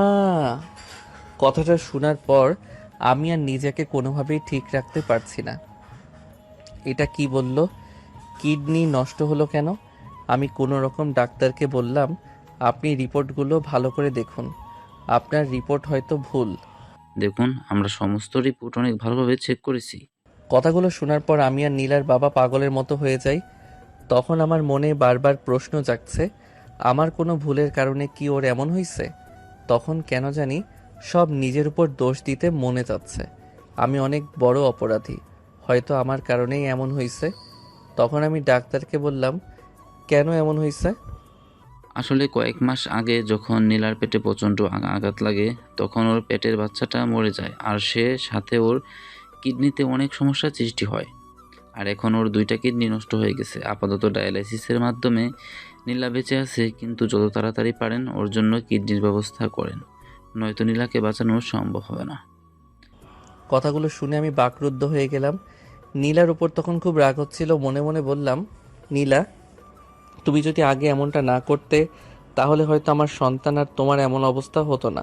অনেক রাগ হলো, কিন্তু এখন আর রাগ করেও লাভ নেই। তাড়াতাড়ি কিডনি ব্যবস্থা করতে হবে। তাই আমি আর নীলার বাবা বেরিয়ে পড়লাম কিডনির খোঁজে। সারাটা দিন অনেক অনেক খোঁজাখুঁজি করেও কিডনির ব্যবস্থা হলো না। রাতে আমি আর নীলার বাবা হাসপাতালে গেলাম। আর তখন আবার নীলার বাবা আমার সাথে অনেক খারাপ ভাষায় কথা বলতে শুরু করলো। আমি বললাম, আব্বা, আপনি এমন করছেন কেন? তুই চুপ থাক। তোর বাসায় আমি থাকলে থাকবো, না থাকলে নাই। যার জন্য তোকে এত কিছু করেছি, আর সে যখন মৃত্যুমুখী, তোরও দরকার নেই। কি বলছেন এগুলো? তুই আমার মেয়ের খুনি। তুই আমার মেয়েকে খুন করেছিস। তোর জন্যই নীলার আজ এই অবস্থা। আমার জন্য? তোর জন্যই। তুই আমার মেয়েকে যদি ওই দিন পেটে এভাবে আঘাত না করতি তাহলে আজ এমন হতো না। আমি নীলাকে কিছুই করিনি। ওই দিন নীলা নিজেই এগুলো করছে। ঠাস ঠাস আর কত মিথ্যা বলবি? ওই দিন তোকে কিছু বলিনি, কারণ আমার মেয়ে তখনও বেঁচে ছিল, কিন্তু আজ সে তোর জন্য মৃত্যুমুখে। আমার তখন অনেক খারাপ লাগছে। আজ এতদিন পর নীলার এই অবস্থার, এতদিন পর মিথ্যার অপবাদ। আবার মাথা শুধু ঘুরছে তো ঘুরছেই। হঠাৎ ডাক্তার আসলো। আপনাদেরকে বলছি, আজকের ভিতর যেভাবে হোক কিডনি ম্যানেজ করেন, নয়তো রোগীকে কোনোভাবেই বাঁচানো সম্ভব না। যেভাবে হোক 24 ঘন্টার ভিতর। এরপর কিছু হয়ে গেলে আমরা দায়ী নই। বলেই ডাক্তার চলে গেল। এই দিকে আমার মাথা ঘুরছে, কি করব কিছুই বুঝতে পারছি না। সব জায়গায় খবর পাঠালাম, অনেক টাকার অফার করলাম, কিন্তু কোনোটাতেই কাজ হচ্ছে না। আজ মনে হয় টাকারও দাম নেই। শুধু নীলার কথাগুলো ভাবছি। আজ ওর জন্যই এগুলো হয়েছে। অনেক রাগ উঠছে। একবার ভাবছি কিডনির জন্য কোনো খোঁজ করব না, ওর অপরাধের ফল ভোগ করে ও মারা যাক।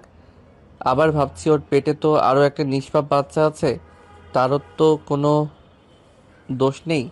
অন্তত বাচ্চাটার জন্য হলেও নীলাকে বাঁচাতে হবে। কিন্তু এত ভাবনার পর অনেক খোঁজাখুঁজি করলাম, কিন্তু কোনোভাবেই জোগাড় হচ্ছে না। আর এইদিকে প্রায় সময় শেষ হয়ে যাচ্ছে। আমি গাড়ি নিয়ে বের হয়ে গেলাম খোঁজাখুঁজির জন্য, কিন্তু পাচ্ছি না। আমার চোখ দিয়ে শুধু পানি পড়ছে তো পড়ছেই, বারবার আল্লাহকে ডাকছিলাম। বারবার আল্লাহকে ডাকছিলাম যেন জোগাড় হয়ে যায়, আর যেন নীলা বেঁচে যায়। বারবারই ওর প্রতি যে আমি প্রতিশোধ নিয়েছি সেগুলো ভাবছিলাম। প্রতিশোধের আগুনে আমি তার প্রতি জানোয়ারের মতো ব্যবহার করেছি। ওপস, মাথায় কিছুই কাজ করছে না। মনে হচ্ছে ওর আগে আমি এখন মরে যাই, আর নিতে পারছি না। হঠাৎ ফোনটা বেজে উঠলো। ফোনটা রিসিভ করলাম। হ্যালো, কে বলছেন? আমি ডাক্তার। আপনি তাড়াতাড়ি কিডনি নিয়ে চলে আসুন। আর মাত্র 2 ঘন্টা সময় বাকি, তারপর আর সম্ভব হবে না, কারণ ওর অবস্থা ডায়ালাইসিস করেও ঠিক করা যাচ্ছে না। বলেই ফোনটা কেটে দিলাম। আমার মাথাটা এখন শেষ হয়ে যাচ্ছে। গাড়ি থেকে নিচে নামলাম। গাড়িটা হয়তো এখন চালালে অ্যাক্সিডেন্ট নিশ্চিত করবই, তাই ফাঁকা জায়গায় নামলাম। নামার পর একটার পর একটা সিগারেট জ্বালাচ্ছি, কিন্তু কোনো কাজ হচ্ছে না। আকাশের দিকে তাকিয়ে কি আল্লাহকে ডাক দিলাম, আল্লাহ ও আল্লাহর কত পরীক্ষা নিবে আমার, বলো। আমি আর পারছি না তো। ছোটবেলায় আমার বাবা মাকে নিয়ে গেছো তুমি, এতিম হয়ে বড় হয়েছি। পরে যখন একটা মানুষকে এত ভালোবাসলাম, তখন আমার পরীক্ষা স্বরূপ আমার কাছে এত কিছু করলে আমাকে মিথ্যা অপবাদ পেতে হলো। যখন মেয়েটা তার ভুল বুঝলো, তখন আমার মনে প্রতিশোধের আগুন জ্বলে উঠল। আমি মেয়েটাকে একটু আপন করে নিলাম না, আর যখন আজ নীলাকে আপন করে নিল, কিন্তু সেই মুহূর্তে ও মৃত্যুর পথযাত্রী। হা হা হা, আর কত কষ্ট পেতে হবে, আর কত পরীক্ষা আবার নিবে। আমি আর পারছি না তো, আর পারছি না। পরক্ষণেই আমার কি জানি হয়ে গেল, আমি কেমন জানি হয়ে গেলাম। বারবার মনে আসছে নীলা মরলে মরুক, তাতে আমার কি, আমার কিছুই না। আমি আমি কেন চিন্তা করছি এগুলো ভাবতেছি দেখে। আর মাত্র 1 ঘন্টার সময় আছে। কিন্তু কোনো ব্যবস্থা হয়নি। আমিও পাগলের মতো হয়ে গেলাম। আর তখনই ফোনটা বেজে যাচ্ছে তো যাচ্ছে, দেখলাম ডাক্তারের ফোন। তাই আর ধরলাম না। ভাবলাম মরলে মরুক, আমি আর ফোনও ধরবো না, আর ওখানে যাবও না। তাই গাড়িতে উঠে অন্য কোথাও চলে যাচ্ছি। ফুল স্পিডে গাড়ি চালাচ্ছি, আর অন্যদিকে কি হচ্ছে আমি জানিও না। যা হবার হোক, তাতে আমার কি, বলেই চলতে লাগলাম। অন্যদিকে কিডনির ব্যবস্থা হয়েছে, আর নীলার অপারেশনও হয়েছে। 2 মাস পর নীলা সুস্থ হয়ে গেছে। সুস্থ হয়ে নীলা প্রথমে আমাকে দেখতে চাইলো, কিন্তু তখন আর আমাকে পেল না। নীলা অনেক কান্না করেছিল আমি তার পাশে নেই বলে। নীলার বাবা তখন বলল, নীলা, ওই বেইমানের কথা বাদ দে, ও একটা বেইমান। না বাবা, আবিদকে আমি ভুলতে পারবো না। ও কোথায়? কেন? চুপ নীলা, ভুলে ওর নাম মুখে আনবি না। কেন বাবা? তোর অপারেশন হয়েছে আজ 2 মাস। তুই 2 মাস ধরে জ্ঞান হারাচ্ছিলি, কিন্তু এই 2 মাসের ভিতরে তোকে একটা বারও তোকে দেখতে আসেনি। কি বলছো বাবা? রে মা, শুধু তাই নয়, ওর জন্যই আজ তোর এই অবস্থা। ওর জন্য? ও যদি তোর পেটে আঘাত না করতো তাহলে তোর বাচ্চাও মরতো না, আর তোরও এমন হতো না। না বাবা, ও আমাকে কিছুই করেনি, সব আমি করেছি। তারপর নীলা সবকিছু বলল। আর সব শুনে নীলার বাবা কিছুটা অনুতপ্ত হলেও পরক্ষণেই বলল, মানলাম ও তোর কিছুই করেনি, তাহলে ও কেন তোর পাশে ছিল না? কিডনি না জোগাড় করেই চোরের মতো পালিয়েছে। কি বলছো বাবা? ও এমন করতে পারে না। ও এমন করতে পারে না, কিন্তু এমনই করেছে। মুহূর্তেই নীলার মনে আমার প্রতি ঘৃণা জন্মালো, আর তখন বলল, বুঝতে পারছি আবিদ কেন এমন করছে। হয়তো আমার উপর ওর প্রতিশোধ নিতে চেয়েছিল। প্রতিশোধের আগুনে হয়তো আমাকে একটিবারও দেখতে আসলো না। ঠিকই বলেছিস মা। ও আসলেই বাবা অনেক চেঞ্জ হয়ে গেছে, অনেক খারাপও। অন্তত আমার এই সময়টাতে পাশে থাকতে পারতো, আমাকে একটু দেখতে আসতে পারতো। ছি আবিদ, ছি। দরজার পাশ থেকে হঠাৎ একটি কথা ভেসে আসলো। আপনার বেডের পাশে যদি আজ আবিদ থাকতো তাহলে আপনি আর বেঁচে থাকতে পারতেন না। নীলা আর নীলার বাবা ভূত দেখার মতো অবাক হয়ে দরজার দিকে তাকিয়ে দেখলো ডাক্তার এই কথাটা বলেছে। তাই নীলা বলল, কি আবল তাবল বলছেন ডাক্তার? আবুল তাবুল না, যা সত্যি তাই বলছি। কি সত্যি? আর কেন এ কথা বলছেন? আসলে আজকের যদি আবিদ আপনার পাশে থাকতো তাহলে আর আপনি বেঁচে থাকতেন না, কারণ ওই দিন কোনোভাবেই ওর খোঁজাখুঁজির পরও কিডনি পাওয়া যায়নি। নীলা অনেকটাই অবাক হয়ে বলল, তাহলে কিডনি ছাড়া অপারেশন হলো কিভাবে? সেটাই। সেদিনে তো খোঁজাখুঁজির পর কিডনি না পেয়ে আমরা আশা ছেড়ে দিয়েছিলাম। আপনাকে আর বাঁচাতে পারবো না। আর ঠিক সেই মুহূর্তে আপনারা যাকে বেঈমান বলছেন, সেই বেঈমান আবিদই আমার কাছে এসেছিল আর বলেছিল ও কোথাও কিডনি পায়নি, আর আপনাকে আর আপনার পেটের সন্তানকে কোনোভাবেই মরতে দেবে না, অন্তত ও বেঁচে থাকতে। আর তাই সে সেদিন আমার পায়ে ধরে কান্না করতে করতে বলেছিল যেন তার জীবনের বিনিময় হলেও আপনাদের দুজনকে বাঁচাতে। আর অনেক কান্না করেছিল আমার পায়ে ধরে। আমার লাইফে আমি এমন একজন স্বামীকে দেখলাম যে নিজের জীবনের বিনিময়ে নিজের স্ত্রীকে বাঁচাতে চেয়েছিল। হয়তো অন্য কেউ হলে আর একজন সঙ্গী খুঁজে নিতেন, বাট আবিদ তা করেনি। আর একটা কথা, আবিদ বেঈমান না। সেদিন আপনার বাবাও তো ছিল, কই উনি তো কিডনি দিতে আগ্রহী ছিল না, ছিল এই বেঈমান আবিদ। আর আবিদ কথাটা গোপন রাখতে বলেছিল, তাই কাউকে বলিনি, কিন্তু আজ না বলে পারলাম না। কথাগুলো শোনার পর নীলা পাগলের মতো কান্না করা শুরু করে। নীলা এমনটা ভাবতেও পারেনি, নীলা বুঝতে পারেনি হয়তো ভালোবাসার কাছে প্রতিশোধও হার মানে। আর সেটার প্রমাণই দিল আবিদ। অনেক কান্না করছে নীলা, আর আবিদকে ফিরে পেতে চাইলো, কিন্তু আবিদ আর পেল না। তাই নীলা পাগলের মতো ডাক্তারকে বলল, আবিদ কোথায়? আবিদ এখনো বেঁচে আছে, চিন্তা করবেন না, ওর এখনো জ্ঞান ফিরেনি। 2 মাস ধরে অজ্ঞান অবস্থায় আছে, হয়তো 2-1 দিনের ভিতরে ওর জ্ঞান ফিরে যেতে পারে। আবিদ এখন কোথায়? প্লিজ আমি একটু দেখতে চাই। বলেই কান্না করতে লাগলো। ডাক্তার নীলাকে আমার বেডরুমে নিয়ে এলো। নীলা আমার পায়ে পড়েই কান্না শুরু করে দিল। ওর চোখের পানি আমার পায়ে পড়তে লাগলো। আমার জ্ঞান ফিরে আসলো, কিন্তু চোখ কেন জানি খুলতে পারছি না। আমি শুনতে পেলাম, আবিদ তুমি আমাকে মাফ করে দাও।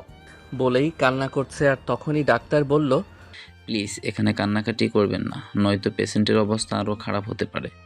তখন নীলা কান্না মাখা অবস্থায় চলে যেতে চাইল। আর তখনই আমি আমার সর্বোচ্চ চেষ্টা দিয়ে ডাক দিলাম, কিন্তু ও শুনতে পাইনি। আমি আবারও নীলা বলে ডাক দিলাম। আর তখনই নীলা দাঁড়িয়ে গেল আর বলল, আমার আবিদ আমাকে ডাকছে। বলেই আমার সামনে আসলো আর ডাক্তার তাকে বাধা দিল। আমি আস্তে আস্তে ইশারায় ডাক্তারকে ডাক দিলাম, ডাক্তার সাহেব, নীলাকে আমার কাছে থাকতে দিন। আচ্ছা ঠিক আছে, কিন্তু পেশেন্টের সামনে কান্নাকাটি করবেন না। বলেই ডাক্তার চলে গেল। নীলা আস্তে আস্তে আমার সামনে এসে বলল, কেন এমন করলে আবিদ? যদি তোমার কিছু হয়ে যেত? কিছুই হবে না। তারপর নীলা আমাকে মাথায় হাত বুলিয়ে দিতে লাগলো। কেন জানি অনেক ভালো লাগলো। ওর দিকে আমি একটানা চেয়ে আছি। খুব নিষ্পাপ লাগছে ওকে। আর ওর কান্না করা মুখটা দেখতে পুরা বাচ্চা কাচ্চা লাগছে। ওই এমন কি দেখেছো? তোমাকে। আমাকে দেখার দরকার নেই। অন্য কেউ আছে নাকি দেখার জন্য? ওই ওই বলেই কান্না করে দিছে। এ আর বলবো না তো, তারপরও কেঁদো না। এভাবেই নীলার সাথে প্রতিদিন ফাইজলামি করতে ভালোই লাগতো। আজ আমি পুরোপুরি সুস্থ। আজ হাসপাতাল থেকে আমাকে ছেড়ে দিবে, তাই ডাক্তার আসলো। আবিদ সাহেব এখন কেমন লাগছে? এই তো ডাক্তার, ভালোই। আপনি আজ যেতে পারেন। যাব, কিন্তু একটা কথা ছিল। ভালো আবিদ। আমি তো নীলাকে কিডনি দিয়েছিলাম, তো আমি বেঁচে আছি কিভাবে? আসলে আবিদ সাহেব, আপনার কপালটাই ভালো। ওই দিন যখন আপনার কিডনি নেওয়া হয়েছিল আর নীলার অপারেশন করার পরই ঠিক ফোন আসে যে একটা অ্যাক্সিডেন্টে একজন মানুষ মারা যায়, আর তখনই ওই মানুষের কিডনিগুলো দিয়ে আপনার অপারেশন করে ফেলি। আর আপনার অপারেশন দেরি করায় আপনার সুস্থ হতে অনেক সময় লাগে। আর আমরা ভেবেছিলাম আপনাকে বাঁচানো হয়তো সম্ভব হবে না, কিন্তু আল্লাহ আপনাকে বাঁচিয়েছে, তাই তার প্রতি শুকরিয়া আদায় করুন। ডাক্তার সাহেব, বলে আল্লাহর প্রতি অশেষ শুকরিয়া আদায় করে বাসায় রওনা দিলাম। আর ভাবলাম আল্লাহ যা করে ভালোর জন্যই করে। ওই দিন যদি আমি রাগে মাথায় গাড়ি নিয়ে সত্যি সত্যি চলে যেতাম, হয়তো আমি বেঁচে যেতাম, কিন্তু মরে যেত আরও 2টা জীবন। বাসায় যাওয়ার পরে নীলা আমাকে জড়িয়ে ধরে কান্না করছে আর বলছে যা করেছে ভুল করেছে, তাকে মাফ করে দিয়ে যেন নতুন করে সুখের সংসার সাজাই। তখনই বললাম, প্রতিশোধ না নিয়ে আমি তোমাকে কোনোভাবে ছাড়বো না। তোমাকে সুস্থ করেছি বলে কি প্রতিশোধ নিব না নাকি? প্রতিশোধ নিতেই হবে। নীলার হাসি মুখটা কালো হয়ে গেছে আর বলল, তাহলে আমাকে মেরেই ফেলো, আমি আর প্রতিশোধের আগুনে জ্বলতে পারবো না। বলেই কান্না করে দিছে।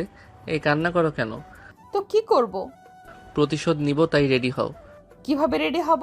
প্রতিশোধ স্বরূপ এতগুলো পাপ্পি দিবা, না হলে হবে না। আর এটাই প্রতিশোধের মাসুল। দিব না। জোর করে আদায় করব। তাহলে দেখা যাক। দেখাচ্ছি। ওই মেয়েরা এখনো জাননি কেন? প্রতিশোধ নিব, এগুলো আপনারা দেখেন না, হি। অতঃপর হারানো পাখি তারা বাসা বানানোর কাজে বিভোর হয়ে গেল আর ভালোবাসার আলোয় নতুন বাসায় আলো ফোটাতে ব্যস্ত হয়ে গেল। গল্পটার মাধ্যমে একটা জিনিস বোঝানোর চেষ্টা করেছি, অহংকার, লোভ আর প্রতিশোধের আগুনে কেউ অমানুষ জানোয়ারের মতো হবেন না।